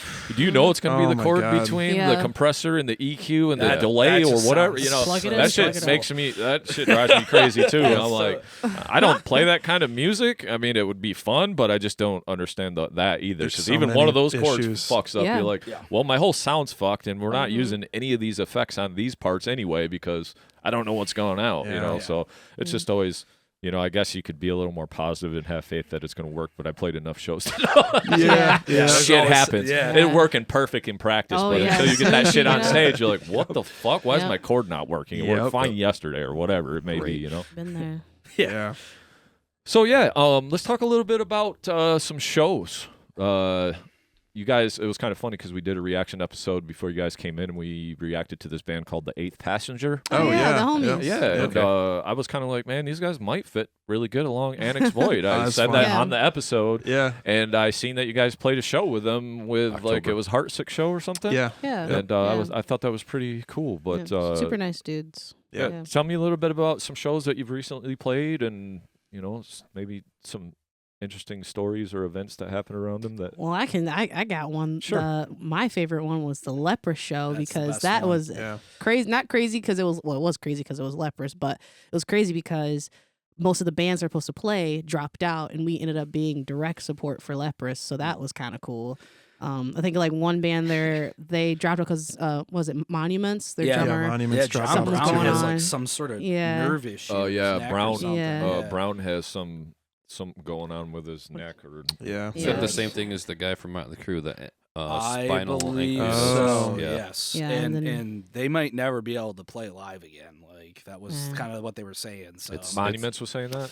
Yeah, John, man, he's That such a good sucks. guitar He's so player, dude. good. he's ridiculously good. Yeah. And then Fight the Fight was on that show, and they broke down in their van on the way. And so then it was just us and Leprous, and then the Crowfoot got another band that was just touring through called Night Rider or Night Drider to go on the show too. So they opened, we played, and then it was Leprous, and that was cool because we weren't expecting that. We were basically expecting just to be on our toes the whole night because even Eric was like, we don't know what's going on, so just guys be ready to play whenever we say it's time to play. Yeah, and we so were they just printed out a new schedule like right after we got there. We were happy that we rehearsed. So originally our set list was like a beginning discoveries and then like past future. We've done the set list for a minute, everything all at once, and then we've been playing 2 new songs and then Ripples. Yeah. But we did rehearse all these worlds just in case at the rehearsal before, and I'm so freaking glad we did. Yeah. Because then the additional set was added up and we saw it. Okay, we have 35-minute long set now instead of 30. Yeah. And we're like, okay, well, we run about a 28-minute long set, so we knew we could add the extra song in. So then we just opened up the Logic project, slid it right in. Nice. And then made sure there was about 10 seconds before and after it and went for it. Yeah. So. But that was a great show because people were like, oh, so where are you guys going to next? Where you headed? We're like, home. Yeah. We live like 20 minutes away. We're like, oh, you're not touring with Leprous? We're like, no. We wish. No. It was cool. We got they were super nice. Oh yeah, they're nice super chill dudes. guys. They make the baddest music. It's cool. Oh, yeah. And it was actually a really cool show because the band Night Raider before us, they're like a shoegaze kind of band. Okay. And so they had this kind of ethereal thing going on too. And so it was Nice. them and then us. And we're not too, we're different, but it's like we have a similar kind of thing going with, especially with the vocals, and then Leprous, and they're crazy. So it was just a neat show. It all worked. It was really the first show where we were actually playing for like a really group of people that were expecting to see some really proggy shit. You know? We get put on a lot of shows where we're kind of the oddball, and that's Usually. okay. Which is it's totally fine. It's totally fine with us. But at the same time, it is nice when you get to play a show and you're directly supporting a band that's also not afraid to really go over the bar line with shit. And, Yeah, a little more aligned than for like kind of what. And that's your no shade at fans other would bands like. whatsoever. Sure. That's no shade at other bands. Oh yeah. People are gonna make what they want to make, and that's the most beautiful thing about music, right? But it was really cool being able to play a show like that and have, closer to your style. Yeah. Well, that's why I use the word unique to open the show to describe your band, because a lot of bands have a lot of things in common. We have heavy distortion, we have but like you guys are your own thing, and I appreciate that. You have to be your own thing now. There might be some band in Seattle that might kind of sound like you guys that no one knows of or whatever. It's hard to be so original nowadays, but you guys take the chances that make you unique, and I really appreciate that about your band. Thank you. Thank you. So, you got any shows like coming up, or kind of what's on the docket right now for you guys? No, present. Nothing super No lined shows up. right now. Just Nothing working announced or on anything. finishing up demos, hitting the studio, working on album 2. So do you guys wait for shows to come to you, or did you make the conscious decision just to be like, we're not going to play shows, it's kind of winter, we're going to write, we're going to We whatever? applied for some festivals just because, but no, we're just not really looking to play. Like, we just want to get this album done. Yeah. Okay. If something cool comes along and we're like, okay, that could be worth it, Yeah. we'll do it. Yeah. But yeah, We don't want to oversaturate. We at this point now, we want to try to get this album finished and get it out, because it's been it'll be around a year when we hit the studio from the release. So Okay. Yeah, so it'll be. It's not even like a scarcity thing. It's just we've been playing the same set now for yeah, Yeah.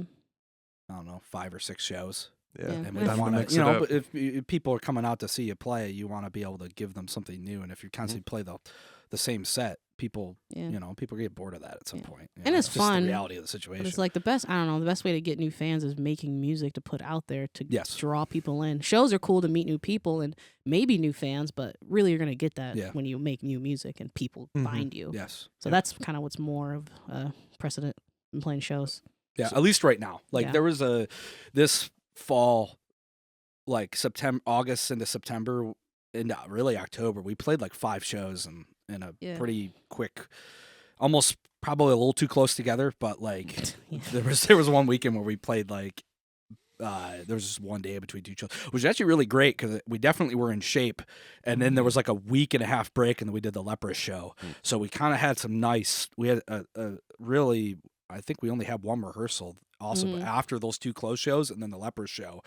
It was like we had a couple rehearsals, those 2 shows, a rehearsal, and then the Leprous show. And then there was like another month went by, and then we played one in October, and then took a couple months off, and then did the one just a couple weeks ago. Yeah. And then that will be I don't think there's anything really for. Take a little and that's break. okay. Yeah. Like, we don't. Yeah, we just don't want to bore people, but we also don't want to kind of oversaturate it. Yeah. We're already kind of moving. Like we love, like I'll go back and listen to the EP. I'm like, oh man, it is really slapping. But like it's also like, our new stuff. Our new stuff. I listen to our new shit constantly. And it's like I listen to way too much Spotify to begin with, but like my Spotify numbers are like way down this year, and like one of the reasons why is because of when you're writing your own music, that's really what you want to hear. Yeah. And so like I've spent every day I listen to the new material 2 or 3 times normally. Same. Like, all the way through. Yeah. And then just listen to be like, oh, maybe we could do something like this, or man, I really like that, or like little think about corrections, or I'm already thinking about how certain fills or how I may want to approach sections within the music, like doing that kind of shit, being really critical with it. Like I haven't even practiced apart from the 2 songs we have. I'm not like shedding it openly. I'm just listening to it constantly, so it's all in my head. Yeah, and then I can bring it to the kit. Yeah. And that's what I'm doing with the music Jay sent me. Is I'll walk the dog, and that dog walk could be like 60 to 90 minutes. Yep. I'll listen to the material 2 times over at least, and I'm like, okay, I'm gonna hold it down low end here, but then I'm gonna move up to a whole different register on like the 3rd and the 4th rotation. Like, and I'm going to do more melodic approach, or, like I'm going to go simple here. I'm going to go complex here. So I'm just listening to it. And I'm like, at some point I was like, okay, I got to like actually sit down and start to like woodshed some of this stuff here. And so I'm working on a couple of them now, but yeah, same, like you just got to listen to it a lot. Just, and that, I think Marty Friedman Megadeth fame, it was like, the biggest part of like learning your instrument is listening to what you're trying to learn. It's the mental game. It's Yeah. just like sports or anything else. Like learning an instrument well, it's like a craft. Just like playing football well or Sure. playing hockey. The professional athletes do it the same way. Yeah, they spend a lot of time physically training, but it's all about like the visualization. It's all in your mind. Yep. You know what it is, and that's just kind of the same thing we do. Like it's all here first, Yeah. and then once it's in here and it's completely internalized, Yeah. then it goes to the kid or the guitar or whatever. Yeah, you really got to blue collar your stuff. Like you really got to work on it in a lot of different ways. You're not just going to pick it up and start playing these songs when you get in the room together. Like, oh, it's 4 chords that play baseball. You're not that kind of band. Like you guys writing complex music across the board, all musicians considered. So you got to really put in the time at home and a lot of it. And it should be every day. I'm sure Jason and I are huge proponents of that. I know Jason does his due diligence all the time, playing his guitar every day. 2 bands, really, the one that he's in live and then the stuff that he sent me. Like you got to be doing it. If you really want to bring it to the stage to the fans, you got to be doing it like every day. Yeah. I'm terrible with that. But I don't Yeah. shed my instrument unless there's new music to learn or like we. But have you're a show listening to coming. it, Yeah, right? that's I am listening. So you're just writing the track to your brain the whole time. You're like, I know exactly how many times this riff goes. I've got it memorized, and that's I think the biggest part of it. Well, for me, it's one of those things where I listen to a lot of Kill Tony. I love comedy, and I have for so years. funny. But like, I love Kill Tony, right? But you always hear Tony say shit about like these comedians that come up and they do their 1 minute, and he's always, if they kind of suck, he kind of like knows that they suck because they're not putting in the time. Or I've seen you before and you still kind of suck. So like, what are you actually doing? But that's what those stand-up comedians do. They get on stage every single night and work on their craft.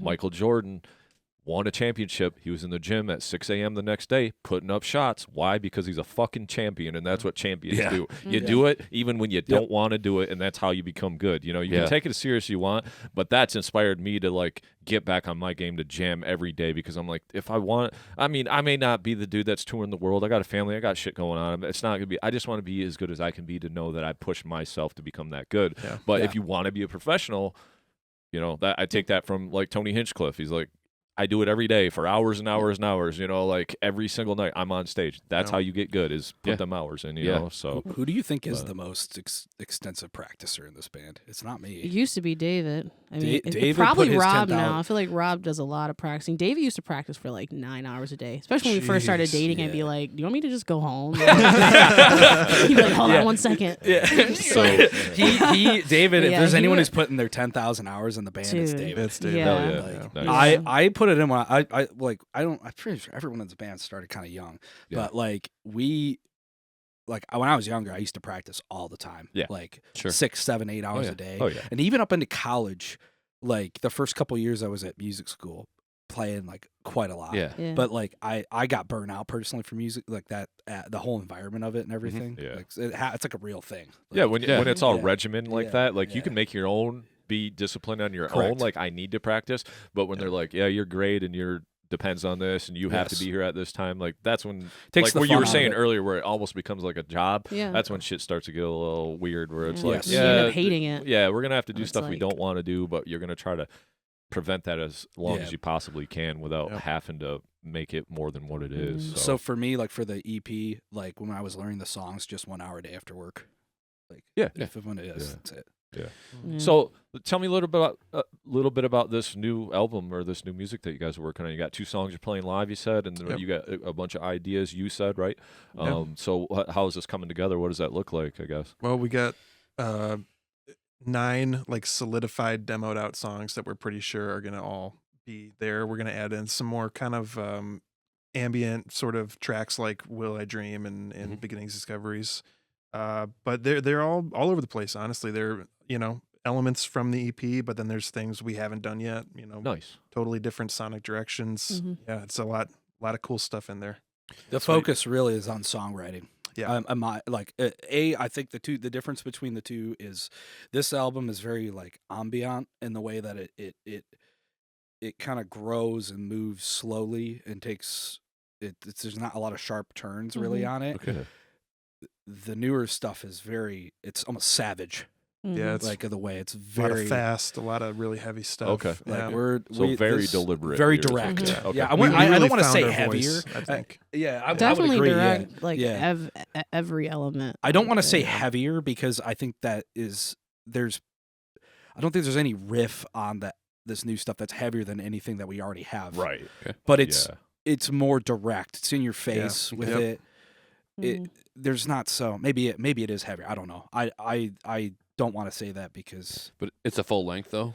I Oh, mean, yeah. you're talking 9 songs and Mhm. some, so Yep. we're talking Yeah. like 45 minutes to an hour. Mhm. That's our goal. We're shooting between 35 and 45 minutes. Okay. Yep. Like we don't want to go over. I don't like super long. Though that's funny. I love the new Tigran album, and Yeah, and it's it's like like an an hour hour and 40 and- minutes. It's but like, Jesus, yeah. like 2 it's like hours. Don't 24 need it. songs. Yeah. Yeah. It's ridiculous. It's I still so haven't crazy. finished it. But Need like, it. but No. like, I there's very few times there's very few things I like that are generally really long Yeah. albums. Yeah. I like stuff that's in that 40 to 50 minute range. Especially No for longer. a band's sophomore release, like it's Yeah. not. You don't need to be putting an hour Right, out. yeah. People are not. If they're going to Yeah. check it out, they'll listen to the first couple songs. Yeah. You don't need to Mhm. waste your time on Yeah, that. you kind of need to know where you Yes. land, you know, until Yep. you really build that audience and you guys get out on the road Yeah. or whatever. We're you not. know, We're not yeah. Tool. We're not Yeah, putting out exactly. a 2-hour concept Yeah. album here. Right. We're just Yeah. Yeah. for sure.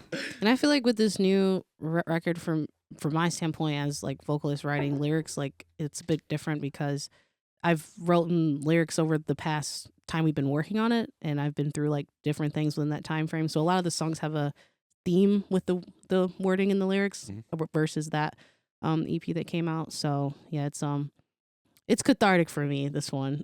Nice. Very nice. All, If that all makes lyrics sense. are handled by you then, Yeah, Gabby? lyrics, melody, everything Okay, in nice. that regard. Look, sometimes we'll give her I think past future. I gave you I wrote it. If this was the idea, but she does everything. So like Yeah. subject, you're like, hey, can we kind of maybe Yeah, add I think this past idea? future you were and like, subject matter is this, and I was like, okay, sounds good, and I Yeah. just ran with it. Yeah, but that's other cool. for all the songs All on this these one, new ones, yeah, it's just all Gabby. yeah, it's just all my trauma. Get it, girl. Yeah. It's super cathartic. Yeah, I know. Even writing this stuff is Yeah. Yeah. it feels great. that Yeah. release, you know. So Mhm. So when you say 9 songs demoed, are you talking about 9 MuseScore demos, No, or recorded. you guys have the instruments mhm. that, Yep. or at Our- least rough ideas? Yeah. Because you said Yeah. there's some stuff you might still change, but so you have like a demo. Who did the demo? You guys just some stuff in the room, or you got like a Zoom recorder or something like that? Or we use so Rob, our guitar player, is Yeah. really good with like home production Oh, stuff. okay. He's got a Great. good setup. We do all the guitars, bass there. Gabby, you do vocals Yeah, I do at as your my house. house. Yep. And we then we use the programmed. Nally Get Good drums. Yeah. There you go. Yeah. For the like what we do is a lot, at least the stuff that I write it in MuseScore, Mhm. and then what you can do is you can just take the MIDI from it. You can do it with Guitar Pro too. Yeah. You can take the MIDI from it and just upload it into Logic, and put it in the DAW, and then for the channel that it's in, then you use the Get Good drum pack, and Yeah. it just takes your MIDI from MuseScore, which is Yeah. perfect, metrically absolutely perfect, Mhm. and just put it right into the demo. Yeah, and you can hear the drums the way and they're they're so much better than the MuseScore. Yeah, oh, yeah. so, Yeah. so For sure. and I mean it's like perfect drumming, and then we do a little bit of stuff with the velocity, but like we just kind of we don't like really mess with it. Like I have there's certain settings on it that I use just for cymbal sounds or whatever that are kind of similar to what I use, and then Rob has those as a preset, and we attach the preset to it, and then all the amps, at least on the demos and on the recording, they're all just like neural Neural DSP stuff, shit. yeah. Okay, yeah, that Like, shit is the great. We love That's the so Nally good. one. The Is Nally one when you're writing new slaps. songs, is the goal to be able to play every one of those live, or do you come back and say that Yeah. one's not going to work live? Every song. Oh, is-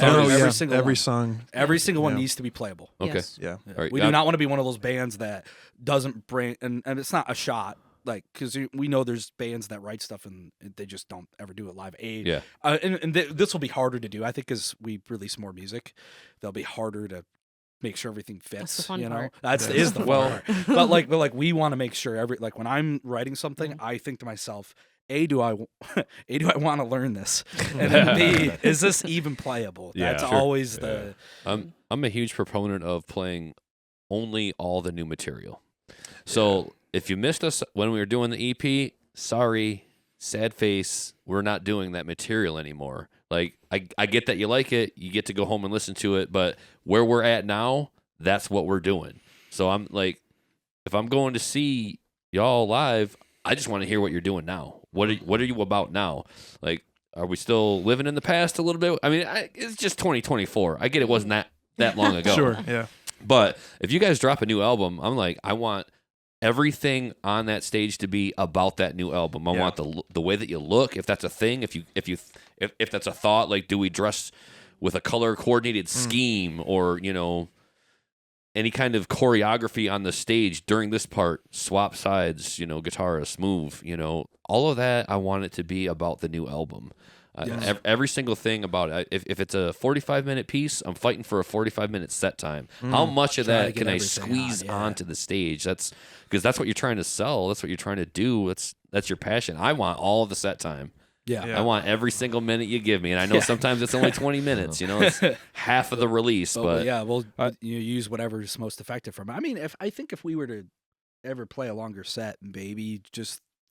We definitely would play some of the older stuff. I mean, probably maybe definitely past future, and maybe ripples for sure. But you got to get that familiarity effect too. Like people might want to hear something that, like, oh, I recognize that song off the EP. Like, they you might got to pay not, attention to you your know. numbers too. Like our numbers show that past future's the most popular song. Yeah, so we got to at least play that. Yeah, exactly. Those songs aren't going anywhere. Yeah, like exactly. they're a staple to the set. But I highly respect anyone that's going to come out here and like. We're doing all the new stuff. That's pretty much what we did the other night. We played one old song, and that was the first song, and then after that, it was all new shit. I mean, I think maybe if we release the album, do like a release show or something, and do the whole album down, and then maybe do on a headliner set. It just depends whole on the album show. down, and then maybe the last. Exactly. Yeah, really. Yeah, if you have a shorter set, then you just mix it up, whichever's best songs. But if you get to do your own CD release show, you know, it's all about you, top to bottom. Yeah, do as much as you can get, milk it for every minute. Yeah. I do want to ask. I heard you say something a little bit about touring. Now, is that something that would be on the docket, or if it's worth it? If it's worth it, it's worth it. It's not like the goal unless we break like a profit, and it's worth it. Otherwise, you're just wasting it's money. fun, but we're realistic with our expectations too. You don't want to go out and come back negative. You're not working. You're losing money. So if the right opportunity comes up, absolutely, we'd love to, but we're not going to rush to do that. And I think the biggest thing too is like for us, like we all have jobs. Yep. Yeah, I was just going to get into that. Full-time gigs. So we all have full-time gigs, and as much as we'd rather just do the music thing. So you'd have to know far out enough in advance to plan it. And I think if we were to ever do a tour, I think it would be one of those things. If a band were to hit us up and be like, "Hey, you want a tour?"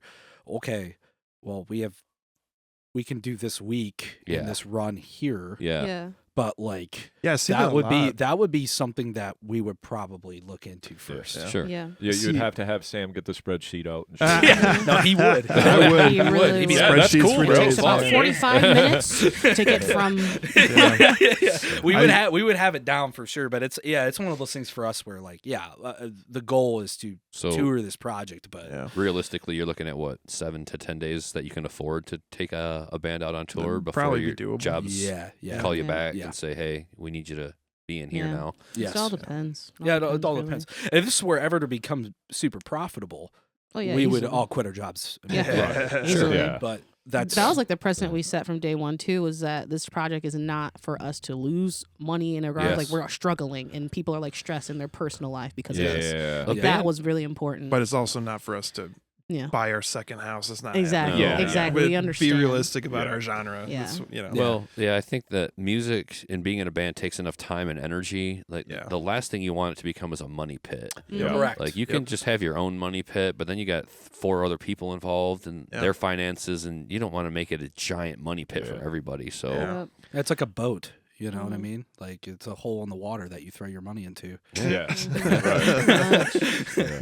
much. But I have seen a lot of tours recently where it's like a headliner, and then like for week 1 it's this band, week 2, and like that kind of situation is much more doable than like a month of maybe making $100 or something. Like it's probably for that reason. Like people can't afford to tour unless they're having some type of backing. Well, you see all kinds of famous bands canceling tours because they can't afford the oversea expense. I mean, with all the merch cuts now, all that, everything's just more expensive.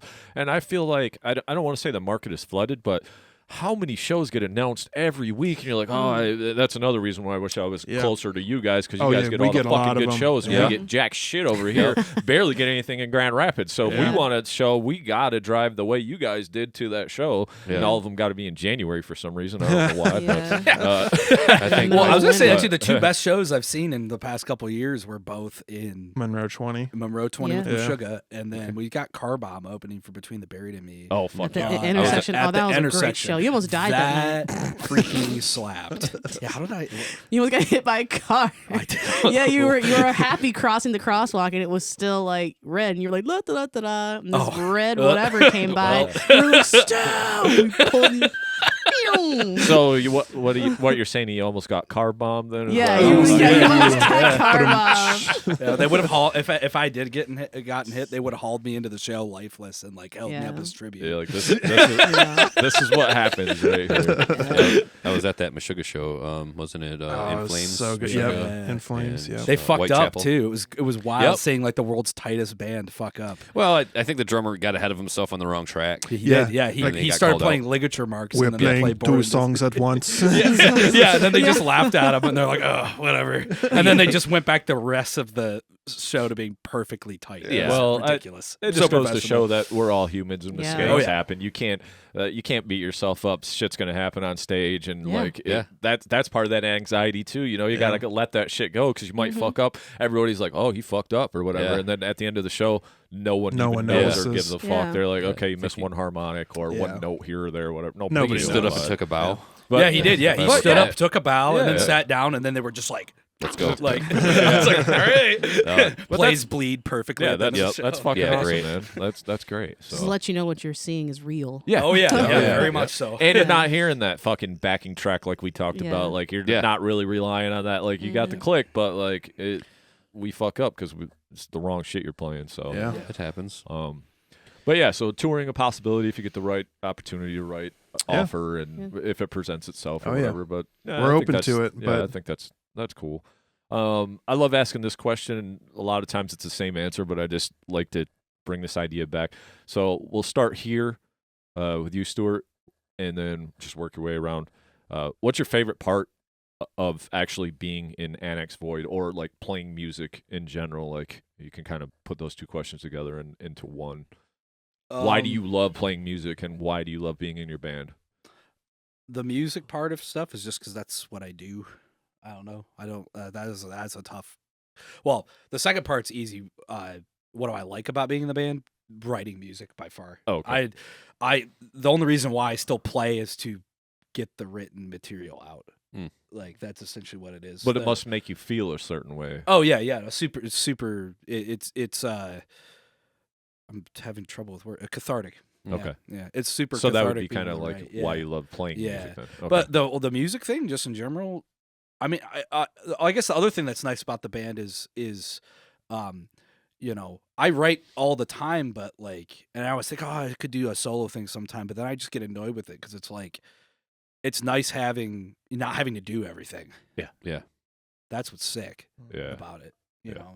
know, I have my part that I play in this band, and it's great. It's like working with a team, and whatever happens, and like you lose some of that creative control, but that's kind of the point. Right. Like, Yeah. Grow that's it. what's great. Yeah. Yeah, exactly. Yeah. Share it. Yeah. That's what it is for me. At least. Okay. Yeah. Sam? I think my favorite part about being in this band is just the collaboration, and especially, you know, doing a lot more writing for this second album, having an idea, and then, you know, like I'm sure you've experienced it too. You write a part and then you get kind of stuck and you're like, I don't really know where to go from here. And you just dump it out into the band, and then somebody's like, I know exactly what to do here. And having that come back, it's just like this cycle of inspiration, and it's just so fulfilling to like make what I want to hear, you know, to be able to be a part of something that if I found it and it was a band out there, I'd be like, this is so sick. So That's the key right there, man. Yeah. Play what you want to hear. You exactly. Know? Yep. What about you, Gabby? For me, I guess I would say, I mean, besides like obviously making music and stuff like that, probably the shared experience of like being vulnerable together in a room full of people is like really cool, because I took a class a long time ago and it was like the fastest way to bring people together is shared embarrassment. And it's just like, I don't know, like us being vulnerable together, like putting ourselves into this thing that people are going to also feel is super cool to me. So yeah, and also I just love being a part of like a group or a team to accomplish a goal. I used to play sports a lot, so that's kind of the mentality I have is do a thing together, accomplish that. Cool, it feels good when we do that. Right, yeah. So yeah. Go ahead. I was going to say, I think being in a room full of vulnerable people is a great healing mechanism. Yeah. Like, you know, like that person is open up to my experience and they're receiving me. Like sometimes you feel like you have to do all this healing on your own, and it's really hard to like get past certain traumas and life experiences. But if this person's like willing to like read your lyrics and say, that's deep, fam. Like, I love you for saying that. Like that's huge. That's something that you don't even get unless you're in a band mostly. I mean, or maybe a book club or something, but you have to have a community, basically, is my point. Just connecting with people. Like I've become really aware that like this is something that we can't do forever. Like one day we're going to be so old and we can't even get up and walk, or maybe be attached to a machine or something. So it's like, this is like something to just really cherish, you know? Well, it's the lyrical thing too. Like when you write, like she always posts. Like she puts the lyrics up. Put the lyrics up. Yes. So, and she'll I read them too. I read those lyrics because then it lets me know what to internalize while I'm playing the part. Yeah. Because it adds to that. That's something we learned at one of my drum my drum teacher, Sean Dobbins, a great jazz drummer. He's always said, "Oh, when you learn these tunes, learn what it's about." Yeah. Because then you're able to internalize what is happening, and then you're able to it just shows that much more conviction for the part. And you know, it's it just changes the way you play a little bit. Like it gets a little more of an edge. And it might even be the softest ballad. You know what I mean? But it's still there, you know. Yeah, I love that. I never even thought about that before. Yeah, it is funny too, because when we started, everybody was a little apprehensive, you know. Like I remember, like Gabby would write parts and she'd be like, "I don't know, I'm not ready to share it yet." But now it's like we're all everything goes, and there's no judgment. And you're kind of worried about that at first sometimes, too, especially if everybody's new and you're not like. It's different because you were boys before with her husband, right? Yes. Is that what we said? Yeah. So it was kind of like we're already friends or whatever, but like if you add new people and then it's just like, you know, like you said, being vulnerable around other people as well, you know. But you're all just kind of putting what you have out there in the middle of the table or in the pot and trying to stir it up and make the best thing you can, you know. So and there are things I've sent where I'm like, I hate this, but here it is, and they're like, no, I love this. We got to use this, and I'm like, really? Okay, but it, you know, just you're so critical of yourself. And having a group to be behind you is huge. Yeah, you're always going to be your worst critic, you know, especially on stage. You're like, oh, I missed those 2 notes, and people are like, no, you sounded fucking great. You know? So it's like you kind of overanalyze things at that point. You start getting, you know, especially because it's our musician brain. We can't listen to a song without wanting to know what the drummer is doing, the singer's doing, the guitar player's doing. Somebody else can just listen to it and be like, yeah, it just, I don't know, it just wasn't a good song. And I'm like, well, I felt something. Why wasn't it a good song? That's what the fuck I want. Yeah, right. Or why was it a great song, you know? Because of these elements all put together to make this. So, all right, man, I'm going to ask you one more question, and then Nick's going to ask you a question, and then we'll wrap it up. So what's next for Annex Void, or even your personal journeys? I know you talked a little bit about working on this record, but you want to give us like a timeline or kind of what that looks like, or? Yeah. You want to go? Drums sometime between March and April. Like recording fully? Okay. Yeah. And we'll do it in a week. That's what we did. EP, we did it in 3 days. So we'll probably take a full week, do all the drums. And then we'll have to track it because we don't grid the drums out in the studio. So we'll have to retrack. We'll have to see what guitar parts from the demos line up well with the drums and what don't. And then whatever doesn't, we'll have to re-record. And probably most of it won't. Probably. So guitars and bass, and then vocals. I don't know exactly how long that will take. We took too long on the EP to do our guitars and bass. I think we took like 6 months on it. But I think this time around, the hope is to do it in a month or 2. Same producer?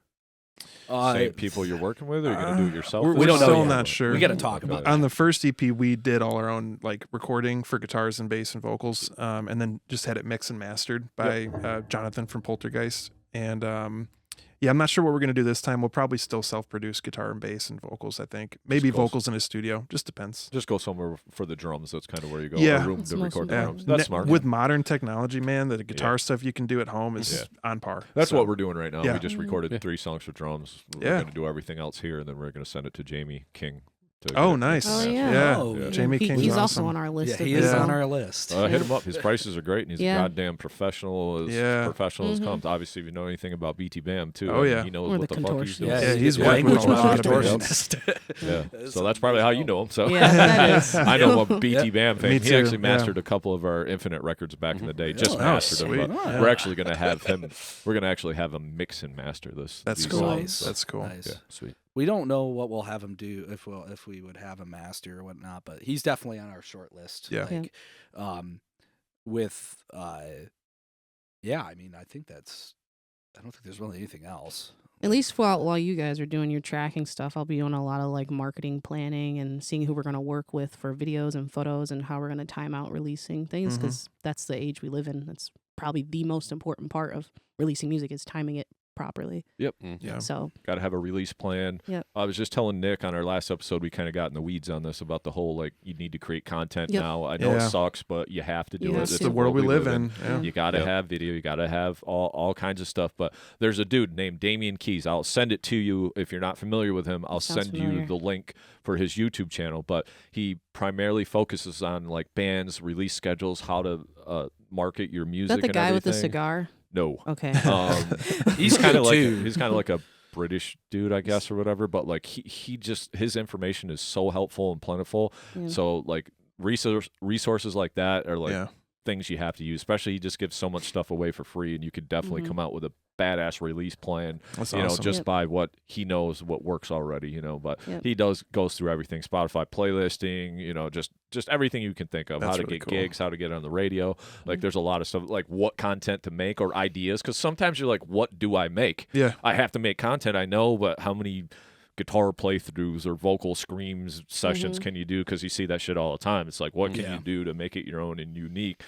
Then the content actually has a purpose and Yep. does Yeah. its job to have your Yep. band stand out, right? So, Yep. Mhm. yeah, just throwing that out there. Damian Keys, but I'll send you the link so you can help. But She runs like pretty much our. So I mean, I help out a little when I can. Yeah. But Gabby is our main. Like, she's the head of business in our Yeah. band. Yeah. She runs it. She's good at it. So on Yeah. the subject of business, I was meaning to ask at some point if a record label is something that would make sense for you guys If reaching out it's- to, or Depending if it's the right type of deal, if we even need it, depending on how our Yeah. releases go. Yeah. But good advice that we got about if you want to sign with a label or not is only sign if they need you, not you need them. yes. okay, Yes. So that's that. if they need us and it works out for us, then maybe. But if Yeah. we need them, we're not doing it. Yeah. Yeah. Yeah. It's Yeah, one of the- nowadays you don't. You really Yeah. don't. that's yeah. how I Exactly. feel about Sorry, it. I didn't mean to No, talk you're over good, you, brother. You're good. No, Yeah. I completely agree with you. Yeah, it's like, because you can build your own, Yeah. you know, Yeah. social fan base, however you want to do it or whatever. Even with our show, like some of the reactions we did earlier, we did one from Ukraine and one from Ontario. It's like, dude, you can reach all these different people Oh, from yeah. everywhere. They just Yeah. happen to stumble across you or whatever. It's like, Yeah. you know, it can be done. So, Yeah. you know. The We like an internet is the organic label. approach with that. Yeah. Not, yeah, I mean, you know, back in the day, you used to be able to like buy likes on Yeah. Facebook and MySpace and all that stuff, and that it just doesn't make a good fan base. But Yeah. like an Right. organic growth is so much Yep. more important. And it's like, you know, we also said this on the other show, so sorry I'm repeating myself, but you know, it's like you want to have 100 people that really fuck with your band and want to buy a shirt and want to come to a show more than you want 2,000 people just to like your band Yep. that could give Yeah. a fuck less if you put Correct. a song out. Yeah. I just want the 100 people to like Yeah. come buy a shirt Yeah. and really enjoy our stuff. So if you look at it like that, like then you got like these milestones to hit. Like who can we get this 100 engaged fans? Them are Yes. super fans, right? Yeah. And then we can start building a little bit off them, and then it just grows, you know. Yeah. But the whole like it's the instant gratification world that we live in, where it's like, oh, check out my band, we got 7,000 likes, and they're all robots. And it's like, no one gives a fuck. Like, that looks cool if I swipe across your shit, but if no one comments on your photos or comes out to your actual show, or downloads your fucking music to listen to, why does it fucking matter? Like, that doesn't matter at all. Like, it's like, what is it? 100 people who buy your shirt are more valuable than 10,000 Spotify listeners. Right. That's literally what it is. Yeah. Amen. Yeah, exactly. And we've done a pretty okay job for this past year cultivating an organic audience. Like, we've had people come from show to show, like, since the start, basically, and we're like, oh yeah, we see you guys here, and I'm like, oh, and they're not cool. friends and family. And they're not friends and family forced to come. They just show up. They just show up, and it's super cool. So sometime in 25 we'll have a new Annex Void record. That's kind of the goal. Or at least a single. Okay. Maybe. We'll see. it might be pushed out to 2026 for the full thing. Possibly. Definitely. Probably, because I mean, Gabby and I have already talked about it. We did, I believe, 3 singles for this EP. And we spaced it out over about 5 months. We would like to space it for the album at least 6 to 7 months. Because we'll have more content this time, Yes. and that's what's honestly more important. Yeah, and we don't mind playing that game because it is part of the business now. You know, like, it's okay. Like, is it?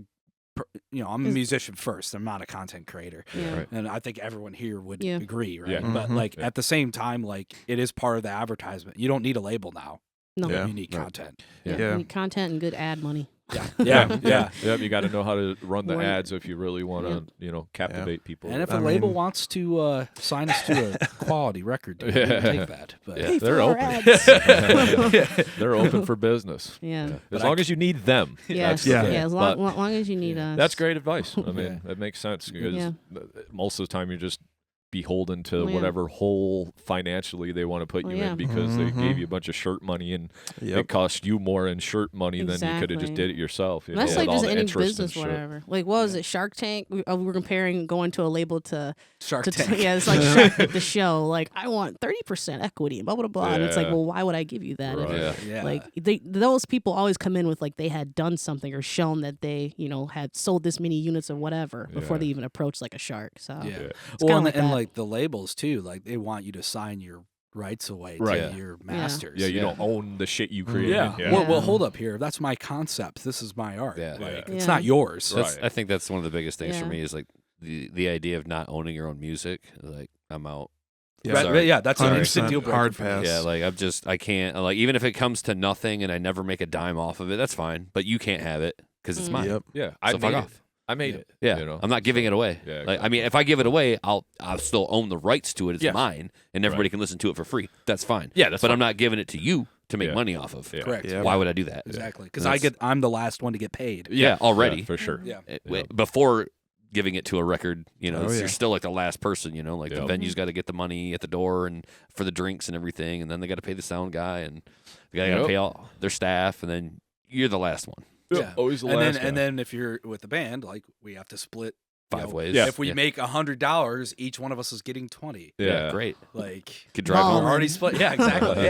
Rolling in dough. Yeah, exactly. Pizza dough. It's one of those things where if you already have to spread it out amongst the bandmates. So it's one of those things where it's got to be a profitable deal. Yeah. And like we said, that's what we've said since day one. It's gotta not have a stress in our. We will personal never go lives. into debt for this band. No. It cannot be paid off in only a couple months, like what we did with the Right. X32. That's something like that.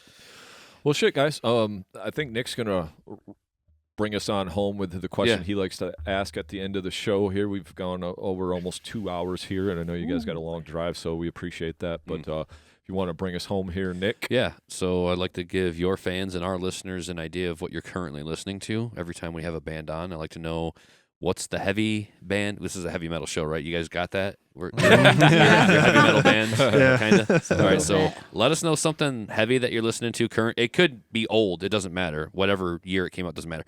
But just tell us something heavy that you're listening to now, and then something that you like to chill out to, and that could be any style that's not aggressive or hard or heavy. Stu, or whoever's ready first. Whoever knows the answers off the top of their head. I got to think about the other one. I know the heavy one. What was your heavy It's one? the Daddies, Meshuggah. Oh, Always. Stew with Meshuggah, love it. Oh, yeah, look at my saved got- songs. Yeah, go ahead. Hold on. Pull it up you if gotta- you gotta. I got to think about something. What have I that's saved not recently? metal. I listen to it, like, we all listen to a shit ton of. Oh, I got a good one. there's this fusion album that came out recently. It's with a guitar player named Tim Miller and a keyboardist Steve Hunt, and they there's other people in the band that like him too. This guitar player he's since passed on called Alan Holdsworth, a fantastic like jazz fusion player, like one of the best guitar players ever, and no one like. He is known about now, but when he was alive, like he really wasn't like that much listened to, which is a real pity. But this album, Tim Miller is one of the people who sounds closest to Alan, and Steve Hunt was the keyboardist on most of Alan's albums. And then the album has 2 different rhythm sections that Alan Holdsworth used during his career. I believe the album's called Changes. That's would be something that I'm listening to. Okay. It's fantastic. If you like dad fusion, it's awesome. It is so sick. Dad fusion. Yeah. Love it. It's got that cheesy little 80s like extra percussion like added in places. But it's so like, good. It's so good. Like it's just like it's amazing, you know. Like I could butt that slide. It's good. We're about anything dad over here. That's right. Dad vibes. Yeah. Anybody else know what they're listening to currently? I'm pretty much always spinning that Loathe. I Let It In and It Took Everything album. I love that. Okay. But also that new Knock Loose album It's fucking like sweet. that might be my number 1 for 2024. It's insane. And then I like listening to Neo Soul. There's a guy named Jordan Riquet. I think he's from Australia. He's amazing. I love his stuff. Yeah. Neo Soul, it's kind of like with the guitar playing in it, Yeah. and then the real Little funk, R&B little kind of vocal, exactly. and Yep. Yeah, that stuff's cool, man. I Yeah. like that shit a Right. lot. Yeah. Something heavy that I listen to. The band Thornhill, that song called Nerve. I think you showed it to me. That song is it's so good. certified. It classic. Yeah, no, certified. It's been out for 2 months classic. or whatever. Yeah, it's so good. Already So, certified. Yeah. So, but listen to that. So that's probably the heaviest thing lately. Something to chill out to. Rob showed us this album from this one guy. His name is called Gabriel Bruce, but it's got this other guitar player that I really like. His name is Federico, and yeah, it's such a vibe. So Okay. I just be listening to that. Nice. Yeah. Yep. Oh, yeah. Yeah, we always like to ask, and I think I'm going to start putting up as an extra piece of content for us, like, we had Annex Void on, and this is what they're listening to right now. that's so it cool. kind of gives other people insight of, like, kind of the other stuff and that's why I always ask for the chill thing, too, because we're a metal show, but we don't just crank metal all the time. Yep. I mean, you can't, because your Got brain will to, fucking yeah. melt, and you just, Nah. you know. I listen to So- all kinds of chill music, so Yeah.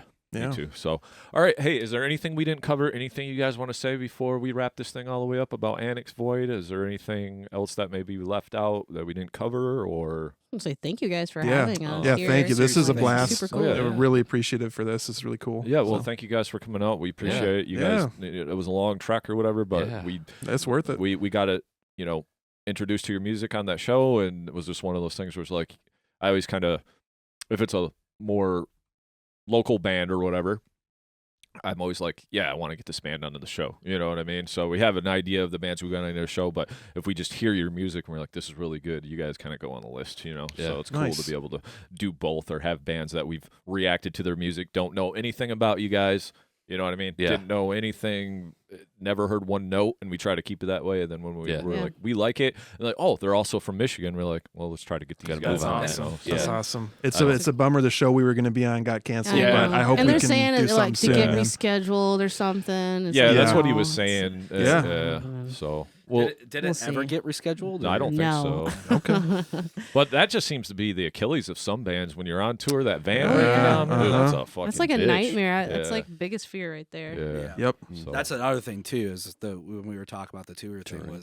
was like we would need to be able to make sure we could afford to rent something that is decent. enough. Yeah. I don't feel like I'm None of living us in have a pit. van or Yeah. anything. So, Yeah. And a driver. A driver's so key Yeah, too, yeah. because you after your show you got to drive 5 hours, and then you're shot. There's for you sure. need a you driver. need the merch driver, Yeah. that guy. unofficial That- member of the band. photographer / whatever. Yeah, that's- Just So- do everything for us. Yeah. Yeah. Oh, there's a keyboard spot open. No, yeah. As he's taking the photos. As long as you got, He's sitting there just like, all right, Yeah. guys, I got the cord. as long as you Yeah. got 7 fingers on each hand, you're hired, dude. Yeah. Mhm. All right. With that being said, thank you guys so much for fucking coming out to the Yeah. Metal Maniacs podcast. We appreciate it more than you know, and look forward to the new album that's coming out. You guys will have to send it our way when you guys are ready. And when you get it out, if it's going to be in a while, I always open the door for bands. Hit us up if you got something going on you want to promote. Door's always open for you guys to come back, come back on the show and help build a community and help support all of our local bands that are hardworking and doing what they do, and we appreciate that. So, with that being said, much love. Keep it metal. Peace. Thank you so much for checking out the episode. Be sure to hit that like button and give us a share. Yeah, and if you enjoyed our podcast today, please give it a rating on your streaming service to help us gain some exposure. And if you really enjoyed the show, please give us a follow or hit that subscribe button and come hang out with us every week. And remember, keep it metal.